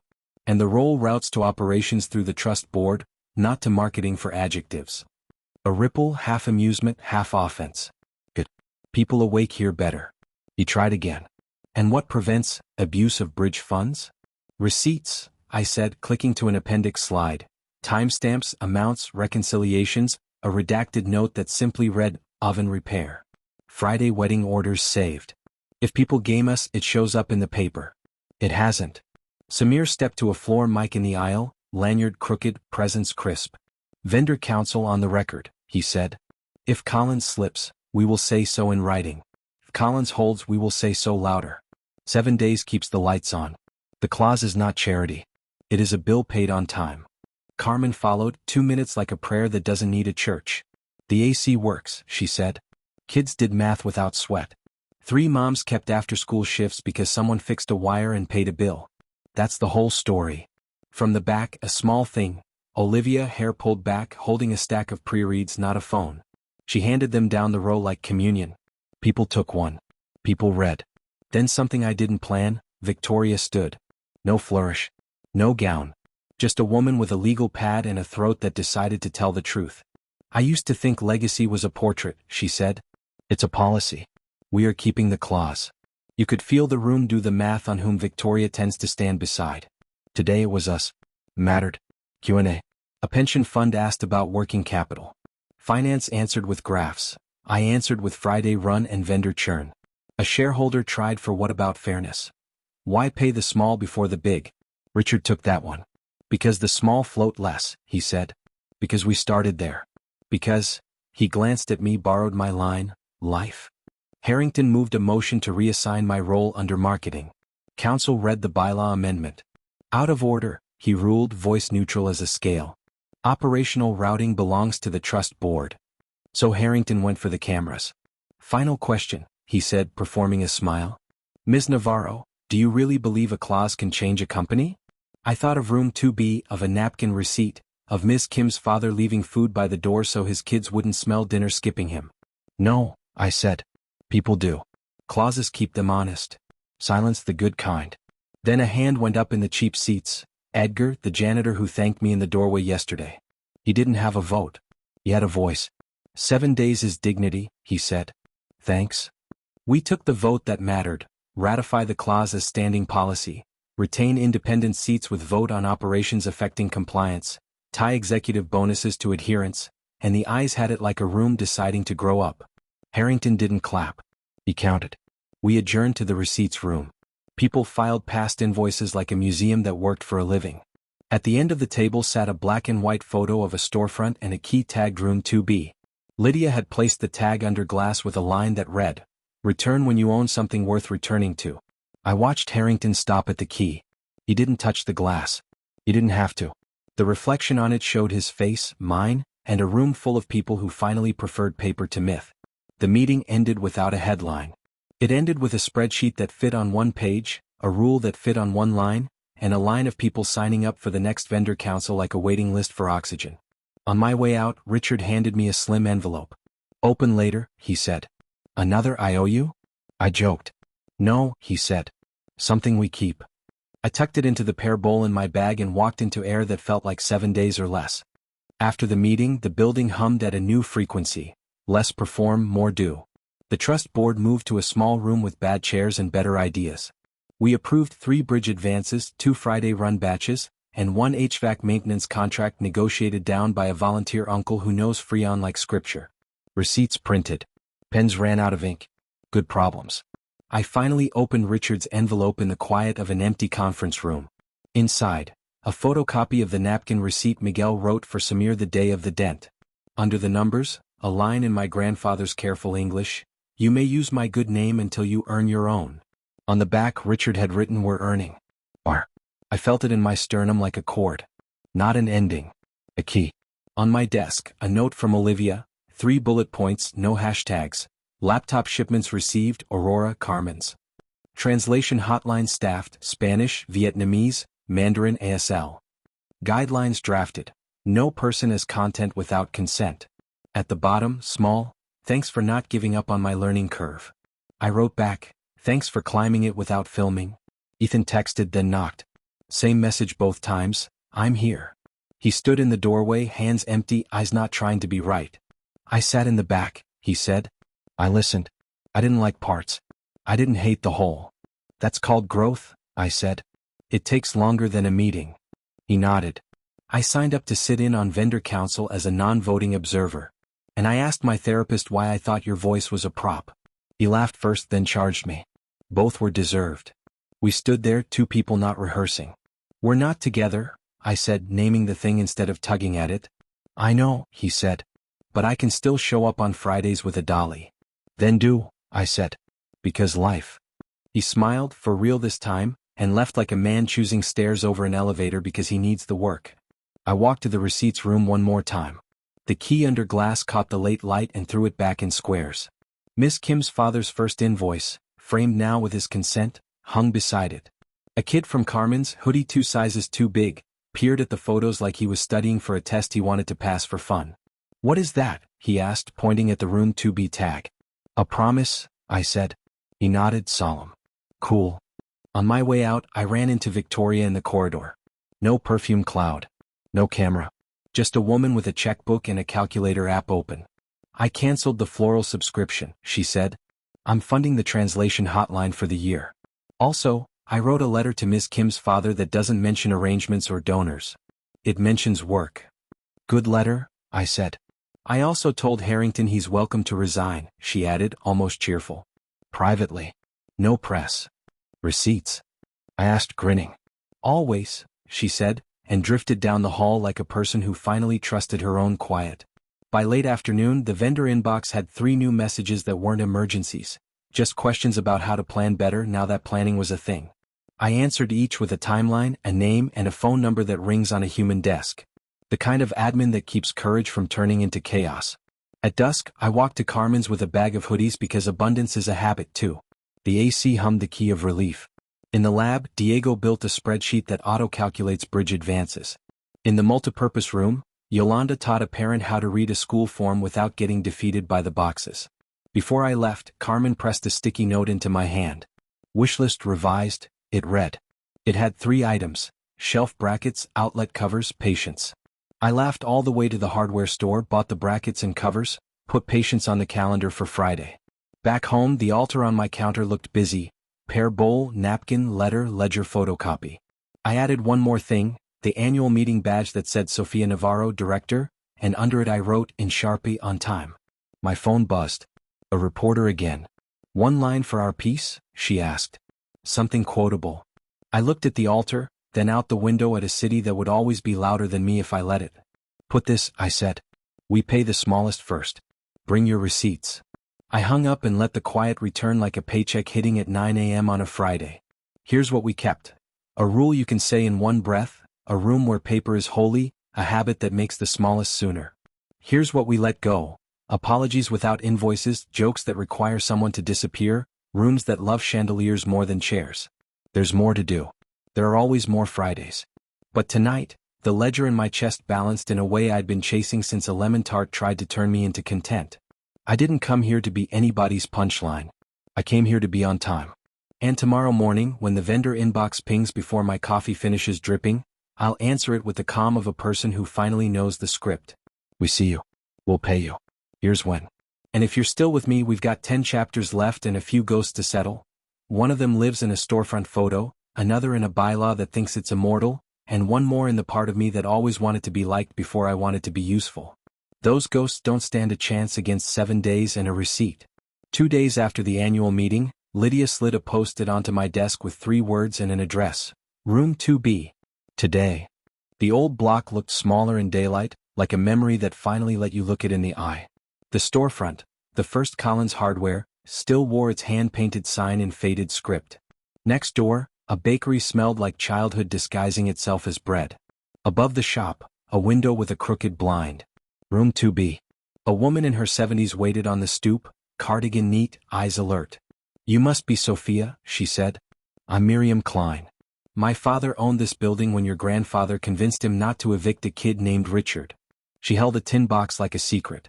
Inside, rent receipts with carbon copies, a Polaroid of Richard asleep on a floor with his jacket as a pillow, and a brass key tag 2B in my grandfather's handwriting. "I kept the key," she said, "because Miguel told my father, return this when you own something worth returning to. Your meeting the other day made me think, maybe it's time." Richard arrived with Lydia and Samir, no entourage, just breath.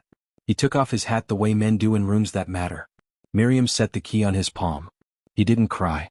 He did blink like the past had just walked in and asked for a seat. We went inside. Dust motes worked their shift in the light. Shelves with ghosts of labels. A grooved counter. On the back wall, a penciled tally from a day so long ago it could be fiction. Nails, screws, rope, a loaf of bread from next door, the sum circled twice. Paid. Miriam crossed her arms. "A developer made an offer," she said. "Shell company. Good. Demolition plants. My brother wants to take it."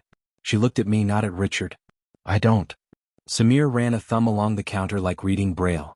Lydia scanned the deed details the way a person listens for lies. Richard put the key down gently. "What would it take to keep it?" he asked. Miriam didn't hesitate. "A fair price, a purpose, and a promise not to turn it into a museum that charges admission." I could hear the clause in my bones answering back. "Vendor training, translation clinics, bridge advanced desk on Fridays," I said. "A place where receipts are printed, not posed with." Miriam smiled like a door unlocking. Then she sighed. "There's a catch. The buyer's lawyer claims the Klein deed has a clause, an old one, letting a majority of tenants waive preservation to expedite modernization. Your developer already got 2 upstairs tenants to sign." She handed me the letter. The LLC on the header made my stomach do that metal taste thing. Harrington Row LLC. Of course. Lydia whistled. "He's using a ghost bylaw to gut a block." Richard's jaw set. "We'll bid honest and high.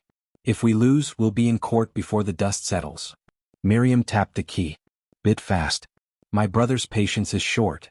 We climbed the stairs to 2B. The door stuck, then opened like something forgiving you. Inside, a room the size of beginnings, 1 window, a sink, a patch of floor where someone once slept and promised tomorrow something it could recognize. I stood in the center and spoke into the empty air. We won't make this a shrine.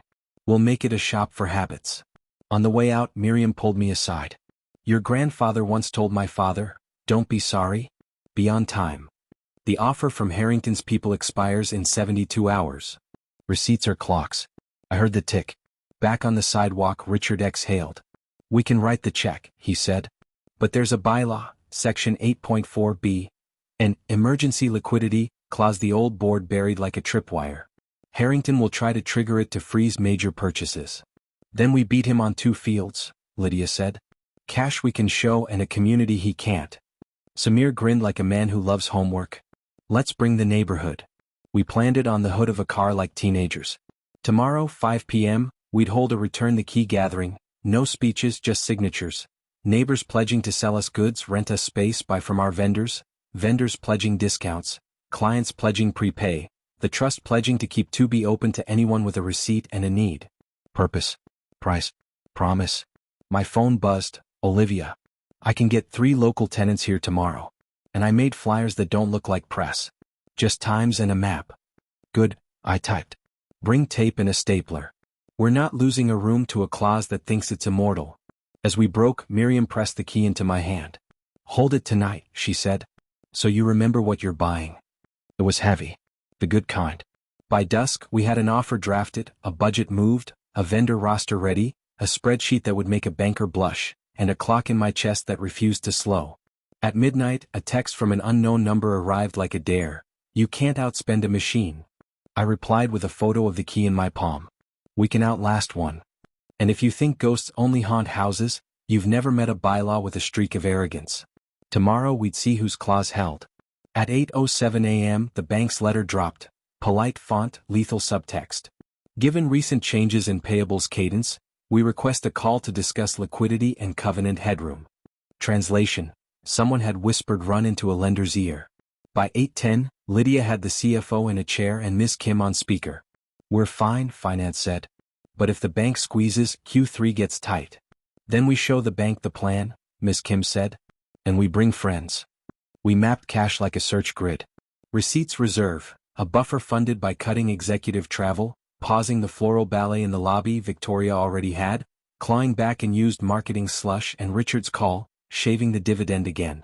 Miss Kim wired a prepayment with the kind of confidence that calms ratios. At 9:30 Harrington fired his shot, an email citing Section 8.4b. That ghost clause, claiming temporary suspension of non-core acquisitions, pending liquidity review. He CC'd counsel, the bank, and a reporter he owes dinner to. I read it twice slow. Then I asked Lydia to pull the original bylaws. Every ghost leaves fingerprints. In the margin of 8.4b, someone, decades ago, had scribbled in pencil, exempt, community assets directly supporting operations and workforce stability. It might as well have said Room 2B. Lydia took a photo and sent it to counsel with the subject line, Exhibit A, Pencil Beats PR. At noon we met the bank. Not in a conference room where acoustics flatter power. In the receipts room at the table where invoices live and the key sits under glass. I did what I always do, 5 slides, no adjectives. Slide 1, cash in. Cash out. Slide 2, clause impact on vendor churn and rush fees. Slide 3, receipts reserve and dividend shift. Slide 4, client prepayments, Ms. Kim and Company. Slide 5, Exhibit A, 8.4b, margin note. Community asset exemption. The banker, Elliot from the supply chain pitch, stared at the key like it was an unusual collateral. You want to buy the building? He asked neutral. We want to keep a room where our origin story can keep working, Richard said. Not to frame it. To use it. Elliot shuffled his papers. On these numbers you're fine. The review is satisfied. He lowered his voice. Off the record, someone is trying to spook you into factoring. Don't. It's a treadmill. Already off it, I said. He looked at the margin note, the pencil faded and stubborn. Who wrote that? He asked. Someone who knew receipts beat rumors, Lydia said. At 4:45, people began arriving on the block for return the key. No podium. A folding table. A ledger with clean pages. Miriam made coffee that tasted like a handshake. Olivia taped flyers with the cheerful violence of someone making amends. Victoria showed up with home-printed name tags and a cash box for small donations. She kept her voice at a human volume. Vendors signed, Velasquez Janitorial promised discounted build-out cleaning, Mekong Print pledged signage at cost, Soto's Bakery offered Saturdays of bread for community events, Aurora Daycare volunteered childcare during trainings, Patel Courier offered free first deliveries for 3 months, Eastside IT committed wiring the space. Neighbors signed, we'll shop here. We'll rent the back room for resumes and FAFSA nights. We'll keep the light on. Clients signed, prepay 2 of them on the spot. Carmen brought kids with hoodies too big and smiles that fit. They drew on the paper tablecloths, a storefront with open doors, a key, a line that said 7 days in bubble letters. And then, because villains don't miss free events, a man in a tailored coat stepped forward with Harrington's posture and a printed check. He introduced himself as counsel for Harrington Row LLC. He offered Miriam an envelope fat with now. This is a community sale, Miriam said, steady. Not a demolition. He smiled with the humility of a bulldozer. Your brother prefers our offer. He prefers speed, she corrected. I prefer purpose. Richard laid our offer on the table. Fair. With a rider, the to-be promise, the space to be deed-restricted for community use and vendor incubation for 50 years. A preservation trust clause. A right of first refusal if the building ever sold again. Counsel scoffed. You're buying a story. I tapped the ledger. We're buying a room where the story keeps paying people on time. You tried the bylaw. 8.4b, blocks you. Lydia held up the margin photo like a priest with a relic. Exempt, community assets supporting operations and workforce stability. She smiled, small and sharp. Pencil beats PR. Miriam looked from one envelope to the other, then at the gathered neighbors, then at the key in my palm. My father told me you return a key when you own something worth returning to, she said. Today you own a clause that works like a conscience. She slid the Harrington envelope back across the table. No. A small sound went through the crowd, the exhale people make when a thing stays what it is. Miriam took our pen. She signed. Harrington's counsel didn't leave, not immediately. He counted faces, not votes, and miscounted the math that matters. Then he stepped back into a car that didn't know the block. We walked up the stairs, a crowd that felt like a procession without a king. In 2B, Miriam put the brass key in Richard's hand. He set it in the lock and turned. The click was quieter than a headline and louder than a speech. Inside we took no photos. We took measurements. We took names for the first Friday clinic. We took a breath. After, on the sidewalk, Miriam pressed my fingers around the key one more time. Keep it until the sign is back on the door, she said. Then hang it by the register. Samir grinned. I'll build the hook. As the light went gold, my phone vibrated. A message from Harrington, direct, no punctuation, war then. I typed, receipts then. Back at my apartment, I set the key beside the pear bowl, the napkin, Samir's letter, the photocopied ledger line, the annual badge. The altar clinked like a toolkit. There are 9 chapters left and 3 ghosts to settle. The bylaw that thinks it's immortal, we just taught it mortality but it will try again. The storefront that now belongs to a future we have to build brick by receipt. And the part of me that sometimes wants a camera more than a calendar invite. Tomorrow we start permits and paint. Friday we run wires. Monday we post hours. And in 10 minutes, I'm going to call my mother and tell her we bought a room with a key her father once carried on a string. She'll cry the quiet way. I'll let her. Because legacy, it turns out, is not a portrait. It's a door that opens on time. The day after Miriam slid the key into our future, room 2B turned into a choreography of ordinary miracles.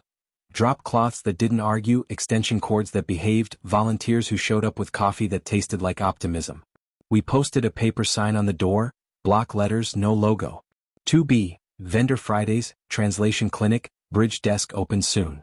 Bring receipts. By 9 a.m., Samir had sketched shelving like a man who's built steadier things with less.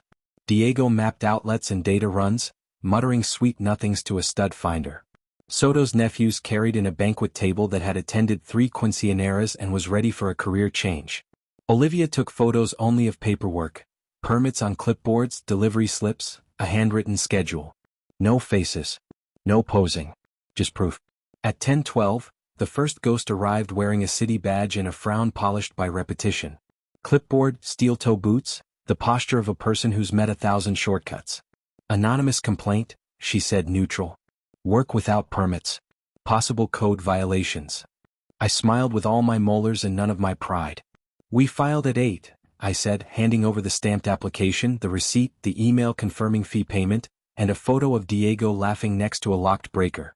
Lydia calls it preloading the conversation. I call it showing your work before someone asks. She scanned. She nodded. Good, she said, softening by a degree. Who's your electrician? Eastside IT for low voltage, Harrison and Daughters for mains, I said. She checked the names against the list. Harrison's solid, she said. Then, almost smiling, Daughters are better. We walked the room. She tapped pipes, squinted at vents, asked questions that felt like a test you could study for. When we reached the back corner, a weird, rumored soft spot, she crouched, pushed aside a dusty baseboard and revealed a hairline crack like a secret. There it is, she murmured. Settlement. She stood. You'll need a sister stud here and a small header above this doorway. Cheap fix, dangerous if you ignore it. Receipts are structural. We'll fix it today, I said, texting Lydia before my pocket cooled. Lydia replied with a hammer emoji and a timestamp. The inspector signed the first page, then paused. Look, she said, voice lowering. You're on someone's radar. Expect more complaints. Post your permits on the glass. Keep every receipt. And if an inspector shows up with a camera, call my office. We enforce code, not content. Thank you, I said, meaning it like rent paid on time. At noon, Miss Kim's father climbed the stairs slower than his stories. He ran a hand along the doorframe like checking a pulse. Smells like sawdust and honesty, he said. He put a small envelope on the counter, a crisp $100 bill and a receipt pad from his first shop. I always buy the first roll of paper, he said. Superstition. We ate sandwiches sitting on upside-down buckets. Richard arrived in jeans that had met a Sunday project once or twice. He carried a box with a printed label, 2B, cash box/key hook/ledger, new. He set the hook, drilled into wood like contrition could be manual labor. When the brass key clicked onto its place, the room exhaled. At 2:30, the second ghost arrived. A letter slid under the door like a threat that flinched. Cease and desist, from Harrington Row LLC, citing unauthorized community programming and brand confusion. Lydia read it once, laughed once, and stapled it to a corkboard labeled paper that tried it. We added our formal response beneath, no brand, just receipts. Programs authorized by the trust per bylaw 8.4b, exemption. Council co-signed.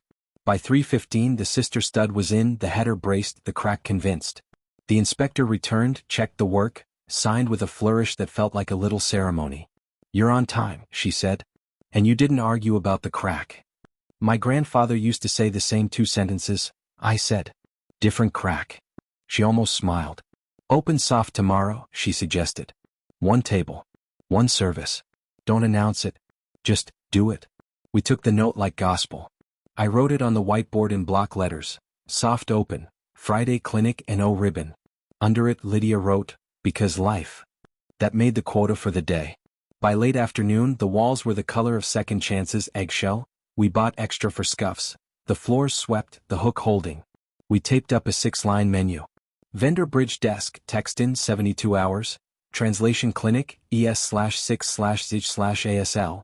Quiet window, human reply, 30 minutes. Scholarship help, no essays. Friday run, 2 p.m. batch. Receipts printing, 10C/page, free if broke, IOU allowed.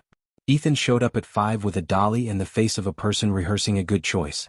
Where do you want me? He asked. Back room, I said. Boxes marked routers/cables. Please and thanks. He nodded, moved, didn't narrate himself. Growth fits people better when they don't hold it up to the camera every 10 seconds. At 6, we all stood in the doorway, not to cut a ribbon but to look at a room that was becoming what we said out loud. Richard handed me a small brass plate, engraved cheap and perfect. 2B, pay the smallest first. We screwed it into the door jamb together, 2 turns each for hands on a sentence. That night my mother called. She listened to the story and cried the quiet way, then cleared her throat and said, Mija, your accent sounded so strong when you said inspector. I liked it. I didn't come here to be anybody's punchline, I said, words softening. I came to be on time. You're both, she said. And you speak like home. Before bed, a final text from an unknown number arrived, clause retracted. You won today. Clocks run long. I set my alarm. So do ledgers, I whispered and slept like a key in a lock. We didn't announce opening day. We flipped the sign, propped the door, brewed coffee and let gravity do the rest. 9:05, A florist with a cracked thumbnail and perfect taste slid a $2,980 invoice across the table, the ink still nervous. They pay me in 60, she said, tired. I pay my cousin in 7. Math doesn't like me. Bridge advance. I offered. She nodded once, hard. We texted the request, stamped received, and watched the clock like a friend. 9:40, a man in a neon vest whispered from the threshold. English is hard, he said, embarrassed like a reflex. We sat him at the translation desk. He pulled a contract from his pocket that expected a law degree. Yolanda from Aurora Daycare, off shift, on mission, translated the sections that bite. He left with a clean understanding and a pen that didn't leak lies. 10:10. A kid in a hoodie 2 sizes large asked if we had Wi-Fi. For homework, he added preemptively. We stamped him a guest code and pointed to a table. He took up the space like he'd paid rent on it. In a way he had. 10:30, the inspector returned, off-duty, curiosity in civilian clothes. She bought a coffee, nodded at the sister stud, and left a sticky note under the register, good bones. 11 o'clock, Olivia set up a quiet window station with a lamp that made everyone look kinder. She answered emails with sentences that started with we and ended with today. She didn't post a single thing. At 11:22 she slid me a note, learning curve update, I like this job. 11:45, the bridge advance hit the florist's account. She didn't cry. She stood taller. I'll bring you peonies when they're cheap, she said. In season. Noon, Ethan hauled routers without narration, then reappeared with lunch he didn't take credit for. He stood in the doorway beside Richard, 2 profiles learning new choreography. Walk in, carry, leave. 12:30, Ms. Kim's father taught 3 teenagers how to fold invoices into a folder that would still like them in April. He told one story about leaving food by the door so his kids wouldn't smell sacrifice. The kids listen the way you do when you recognize your future's accent. 1:30, Carmen arrived with a list written on the back of a flyer. Outlet covers, shelf brackets, patience. We handed her a bag with the first 2 and a calendar invite for Friday for the 3rd. 2 o'clock, Friday run hit. Wires hummed. Phones pinged. Lydia wrote amounts on a whiteboard like a countdown that goes forward. $3,482.19, $2,117.50, $4,800? Done. We clapped exactly once. Then we kept going. 3:15, Harrington sent a letter threatening to sue the trust for operating a commercial facility without branding controls. Counsel replied with a 4-sentence masterclass in no and per bylaw. We printed both and pinned them under paper that tried it. 4 o'clock, a woman in scrubs arrived with a FAFSA form and an apology. I'm done with this, she said. No, I said. You're tired with this. We filled it out in 20 minutes and left the essay box blank because we don't do essays anymore. She left a container of arroz con pollo and a whispered for the room. We ate it like communion. 5 o'clock, Samir walked in carrying a small brass bell and a look. He installed the bell on the counter with 2 quick screws. For when the bridge hits, he said. Ring once. Not for show. For thanks. 5:12, the bell rang. What? Everyone looked up, then back down, then at their papers. Habit beginning. 6 o'clock, we closed the ledger for the day and balanced the cash box to the penny. We taped the receipt for our first roll of paper to the underside of the counter. Luck that works for a living. As we stacked chairs, an older man stood in the doorway, cap in hand. He didn't cross the threshold. I knew Miguel, he said. He taught me to sharpen mower blades and not to drink before noon. He'd like this. I felt my voice wobble and didn't polish it. I hope so. He grinned. He'd say the paint is too clean. He'd fix that by Monday. We laughed. We will. Locking up, Ethan lingered. This felt good, he said, and used 2 sentences without spin. It felt on time, I said. That's better than good. He nodded toward the bell. Can I ring it? Next time you fund a bridge, I said, half teasing, half instruction. Deal, he said, and left carrying the dolly like a promise. On the sidewalk, the city looked the same to people who don't watch it breathe. To me it looked slightly more possible. I pulled the brass plate with my finger until it stopped wobbling. The hook held. Back home I added our first cash register tape, 6 inches long, 3 lines deep, to the altar beside Samir's letter, the napkin, the photocopied ledger, the key. The altar is getting crowded. Good. Legacy should need more shelf space than ego. My phone buzzed with a message from the inspector, a photo of our permit in the window and 3 words, see you Tuesday. Another buzz, a number I didn't know. Podcast? 45 minutes. Your story, your voice. I hovered.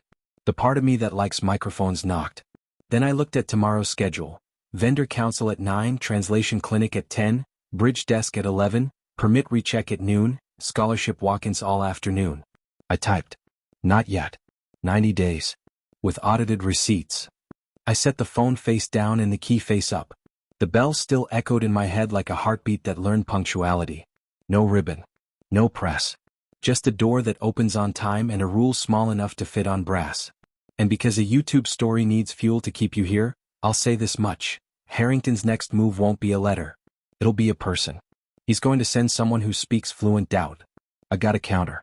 It speaks receipt. Doubt doesn't always knock like trouble. Sometimes it wears good perfume and says your name like it's about to sign a check. She arrived at 2B at 10:07 a.m., all soft angles and harder eyes, hand extended like she was offering me a step up. Daphne Rowe, she said. I advise legacy families on philanthropic alignment. Richard and I go way back. The way back she meant was a dinner where menus had hand-sewn corners. She took in the space, the brass plate, the bell, the ledger, the translation table, like a realtor who prefers marble. It's earnest, she said, which is what people say when they're about to sand the edges off your life. I love the heart here. What you need is a platform. Pretty sure we built one, I said, gesturing at the bell that only rings when rent stops threatening to eat dinner. Daphne smiled, patient. A 7-figure pledge, she said, opening a leather folder. Conditional, of course, to ensure sustainability. She slid a term sheet across the counter. The ink smelled like trap.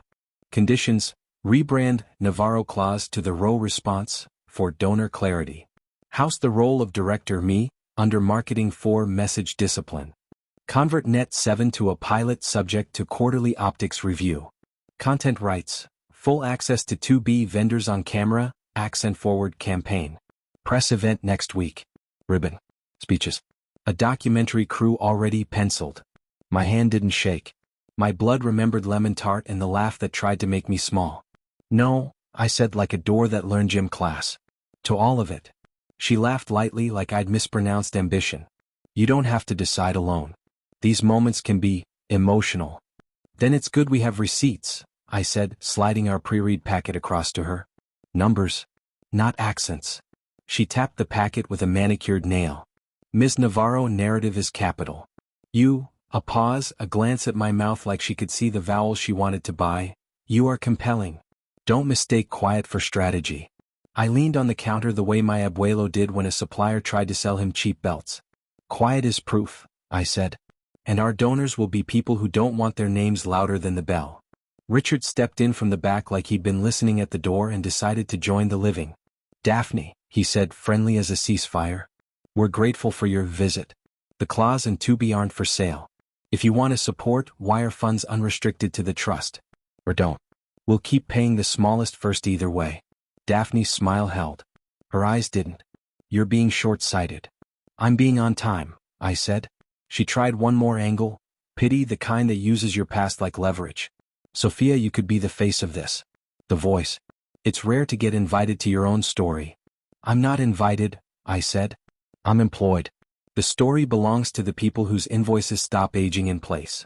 She closed the folder with the soft thud of expensive failure. I'll tell Har, she stopped the name just in time, my client that you declined. Tell him we declined branding, not oxygen, Richard said, guiding her toward the door the way one guides a guest who won't find the kitchen again. At the threshold, Daphne leaned in, voice low. You think a clause protects you? It doesn't. People lose attention. Press moves on. I hope you like empty rooms. I looked past her at 2B, Yolanda translating a daycare contract. Diego labeling routers without telling anyone. Ms. Kim's father teaching a kid to fold invoices so April wouldn't humiliate him. The bell ready. I like rooms with calendars, I said. We'll be here Friday. And the one after. She left on heels that practiced leaving. The air reset. Ethan slipped out from the back room with a box cutter and a face that had learned restraint. That was a lot, he said. It was a no, I said. He nodded. I emailed my friend who runs a small fund. Quiet money. No branding. He wired $25,000 to the trust this morning. Anonymous. The bell didn't ring for donations. It rang anyway in my chest. Thank you, I said. Bring your dolly Friday.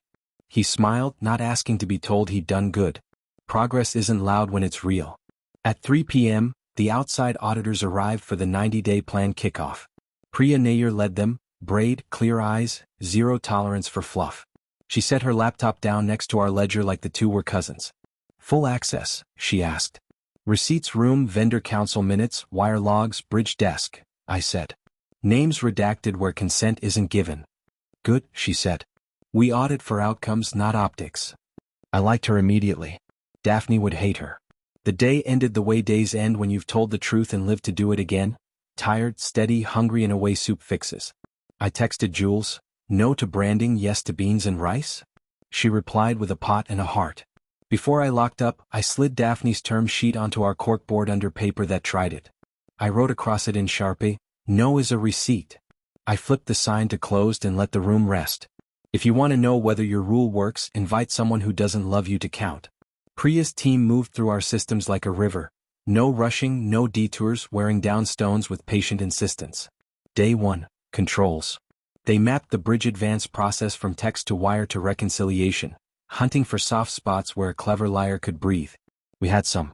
We fixed them. Second eyes on invoices over $4,000, duplicate vendor detection, a human callback on first-time requests. Trust first, verify soon, but also design it so the worst actors get bored. Day 2, sampling. 20 invoices. 10 advances. 5 scholarships. 3 vendor council action items. They traced each to a human being with a calendar and a need. 1 flagged, an invoice from a Northside Tech that didn't match Secretary of State records. A fake, clean font, suspicious phone number, a PO that never lived. The kind of scam-hungry systems invite when they brag too loud. I felt heat climb my neck, the old shame that good people feel when bad people try to make them doubt their compass. Priya didn't flinch.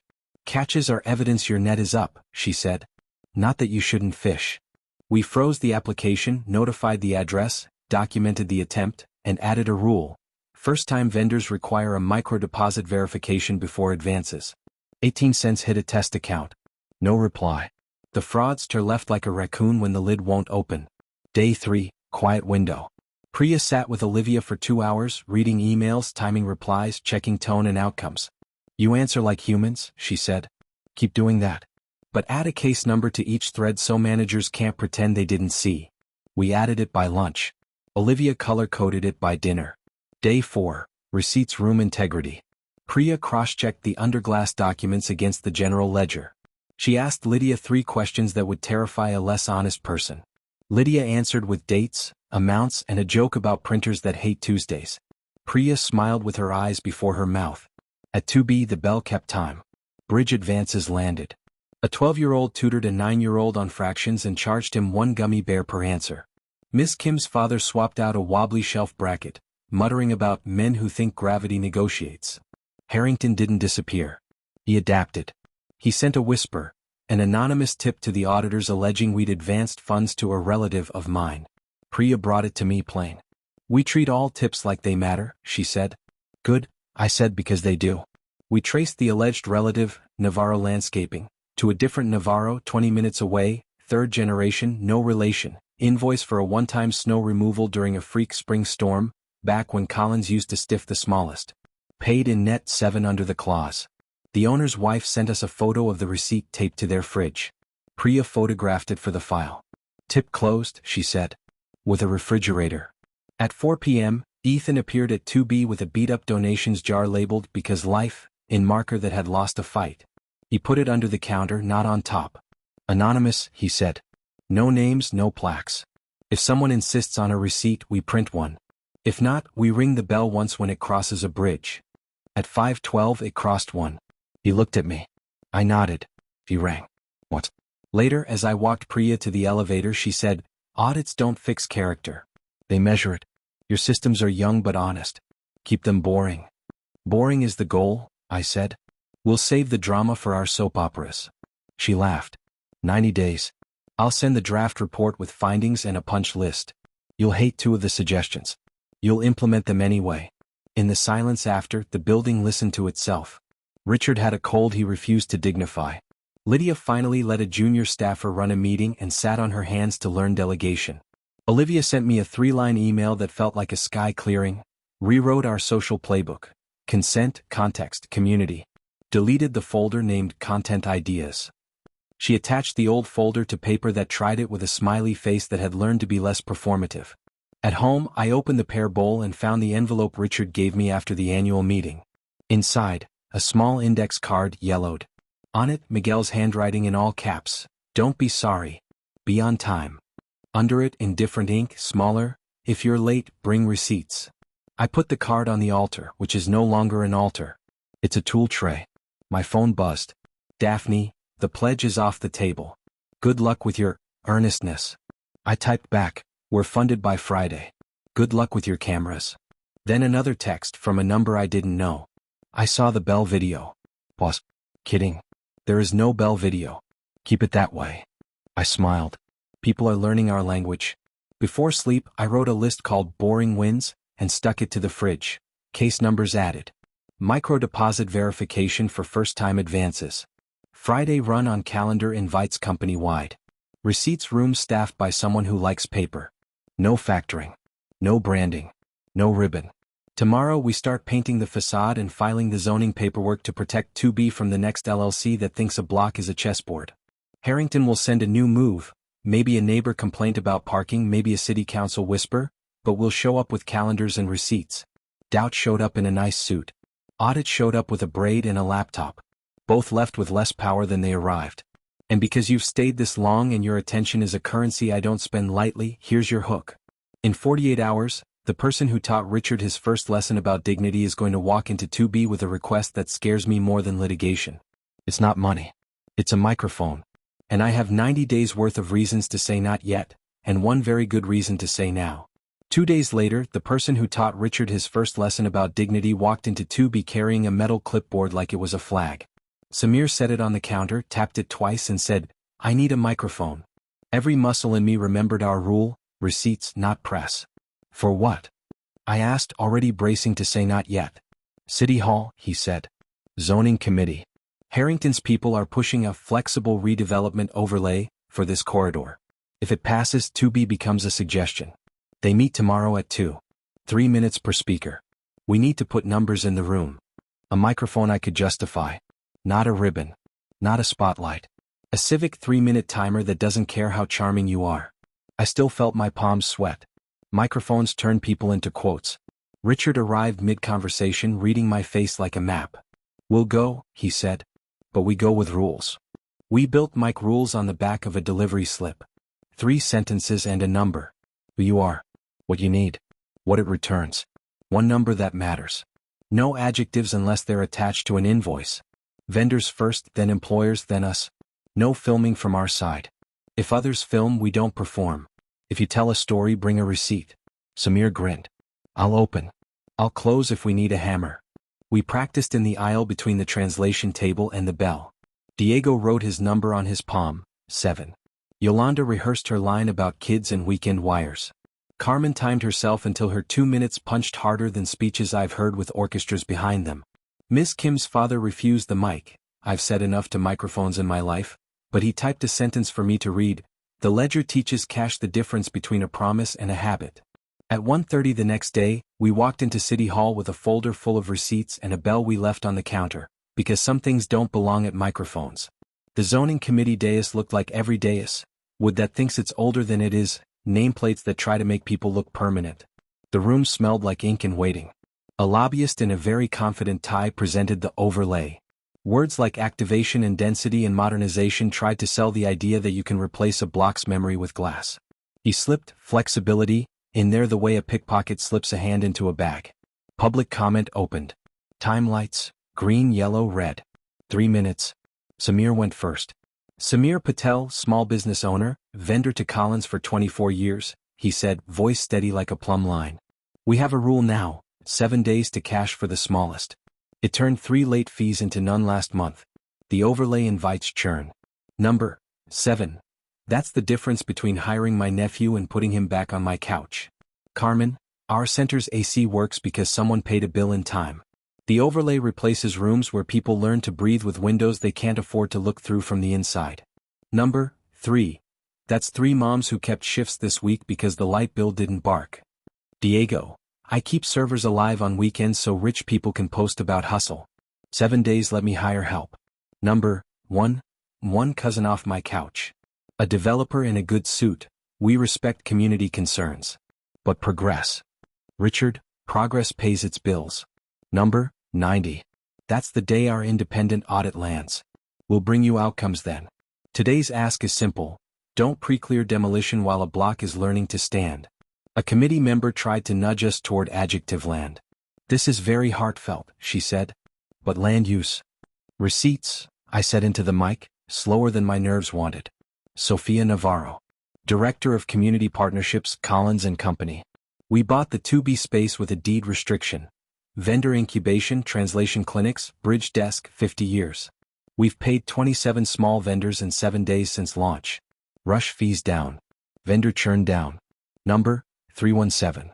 That's days to cash before and after. You don't have to love us to table this overlay until the audit. Harrington's counsel adjusted his tie and tried to turn me into content. Ms. Navarro, he said indulgent, your accent? My receipts, I said not changing tone. On the clerk's desk.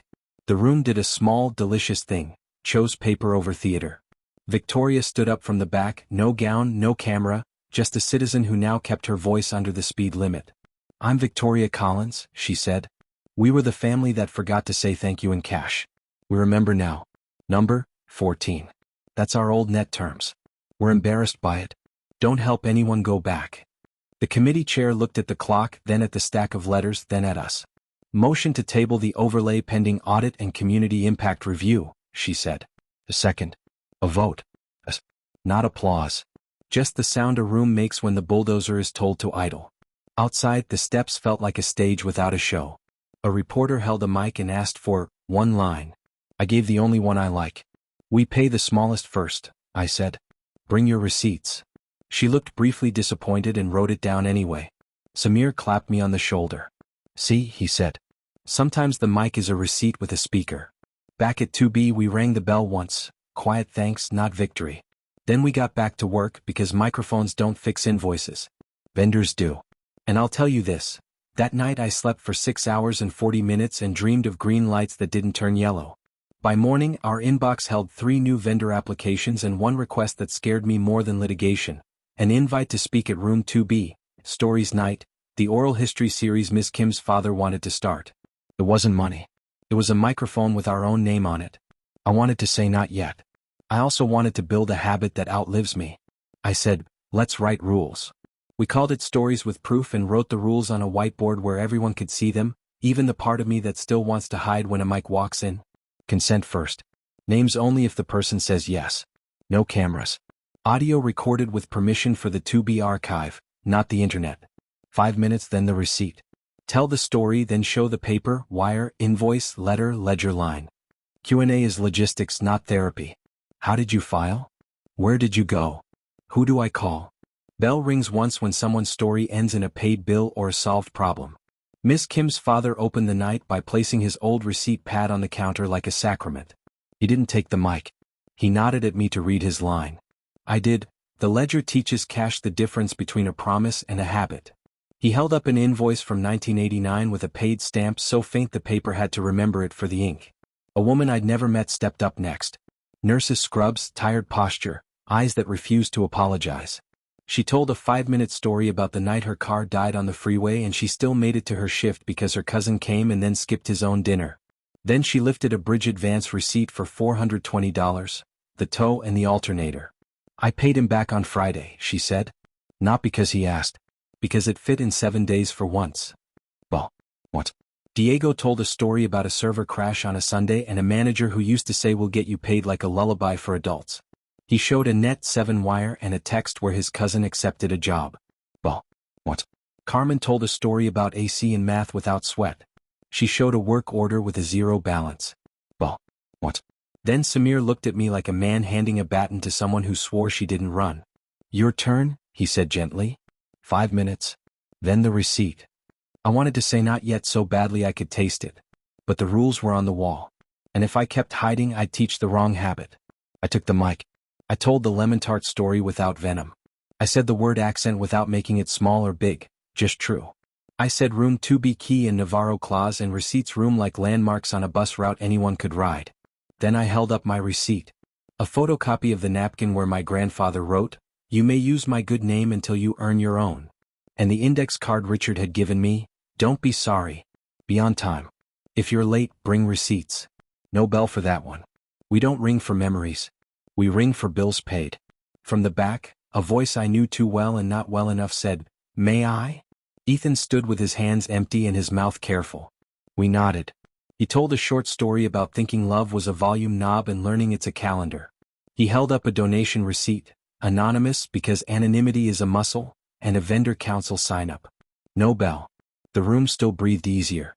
Halfway through the night, Daphne's term sheet flashed in my brain like a bad commercial, accent-forward campaign, and for a second I felt sick for what could have been done to us. Then a woman in a hairnet raised her hand and asked very simply, "Where do I go on Friday with my invoice?" And the room answered her in 3 different languages with one map. Victoria stood near the door doing the new thing she does, being quiet on purpose. She handed out translation hotline magnets like candy and told exactly 2 people that their blouse was lovely, which is the perfect number of compliments in a room trying to tell the truth.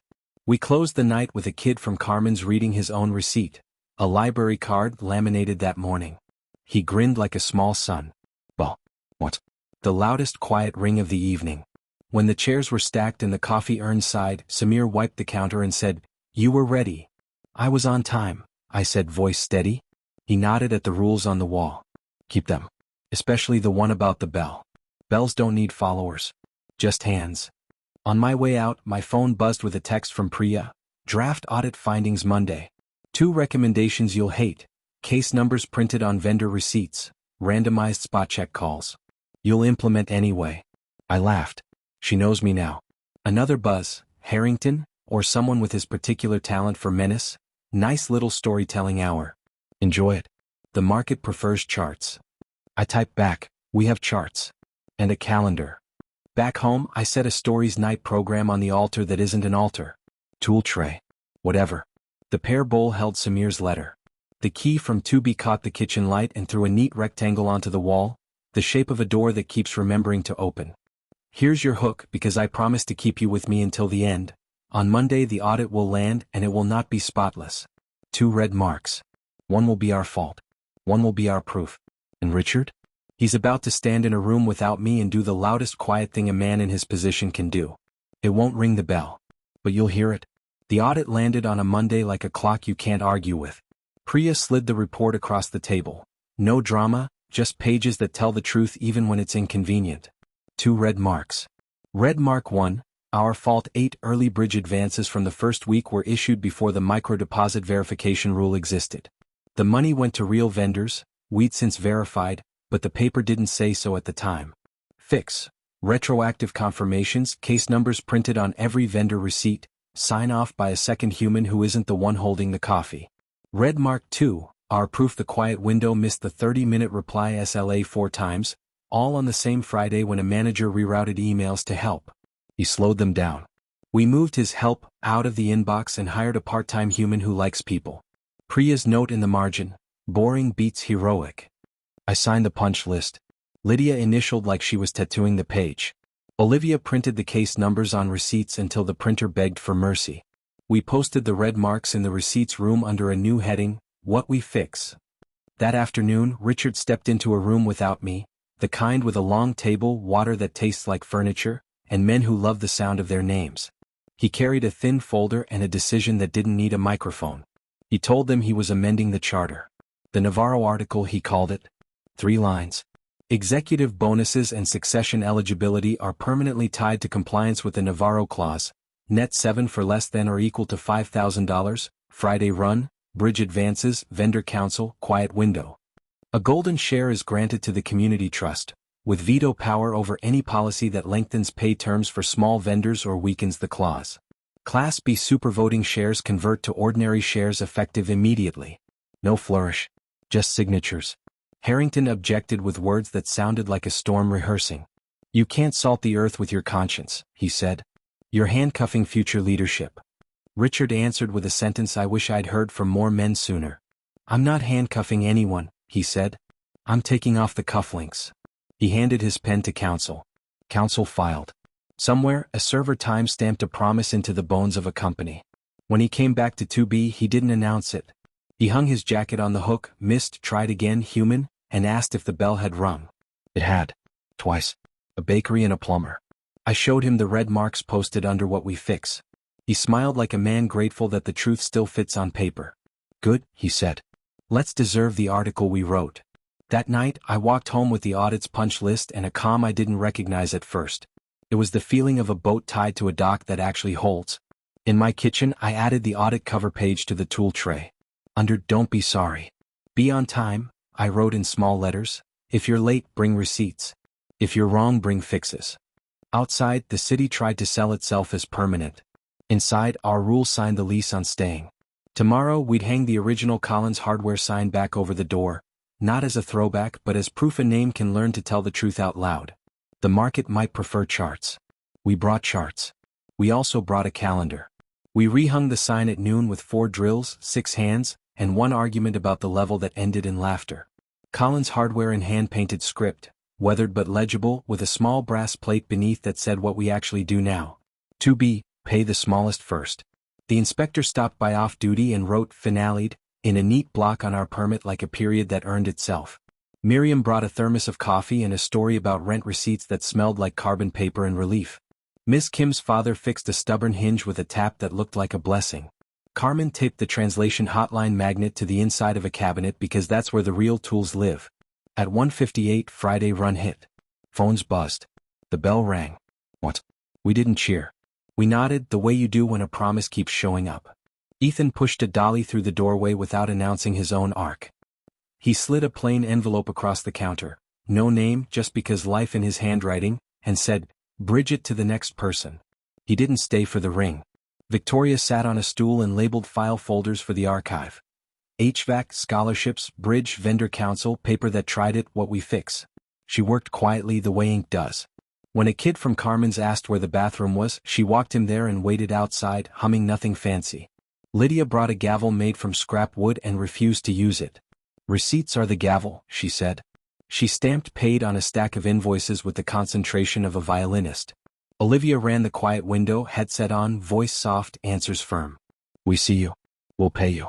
Here's when," she said 12 different ways that all meant the same thing. Samir installed a small shelf near the register. On it, a stapler that likes its job, a roll of tape that doesn't split down the middle, a pen that never wanders, a little card in a frame. If the bell rings and you're in the room, look up and breathe once.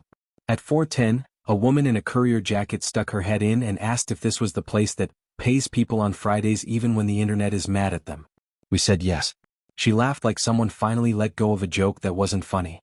"Cool," she said. "Here's my invoice." We stamped it, gave her a case number, and told her when it would land. She believed us. That's new. Just before closing, a kid from the Hoodies crew walked in clutching a sheet of paper like a treasure map. "I got in," he said, eyes wide. "Summer program. They needed the deposit today." He showed a grant receipt with our case number printed in the corner like a lighthouse. The bell didn't ring, it had already rung when the wire landed. We rang it anyway once for courage carrying over. We locked up at 6. I stood in the doorway and touched the brass plate with 2 fingers the way people touch luck. The sign above us creaked like an old friend who forgives you. Down the block, Harrington passed by without crossing the street. He looked at the sign, then at me, then at the little brass plate he can't veto. "You win," he said, not a question. "No," I said, not unkind. "We work." He kept walking. Good. Back at my apartment, I cleaned the tool tray like you clean a stove that's been cooking for real. Pear bowl. Napkin that says lifesaver. Samir's letter, "You may use my good name until you earn your own." The photocopied ledger line. The index card, "Don't be sorry. Be on time." The audit cover with 2 red marks under what we fix. The first cash register tape. The small brass plates backing screws wrapped in tape for when the wall needs us to try again. I started this story at a dinner where a joke tried to make me smaller. I'm ending it in a room that makes people sooner. I didn't come here to be anybody's punchline. I came here to be on time. So here's the last thing I'll say, and you can write it on your own brass if you want. We pay the smallest first. Bring your receipts. The bell rang once in my head. Then the city hummed back.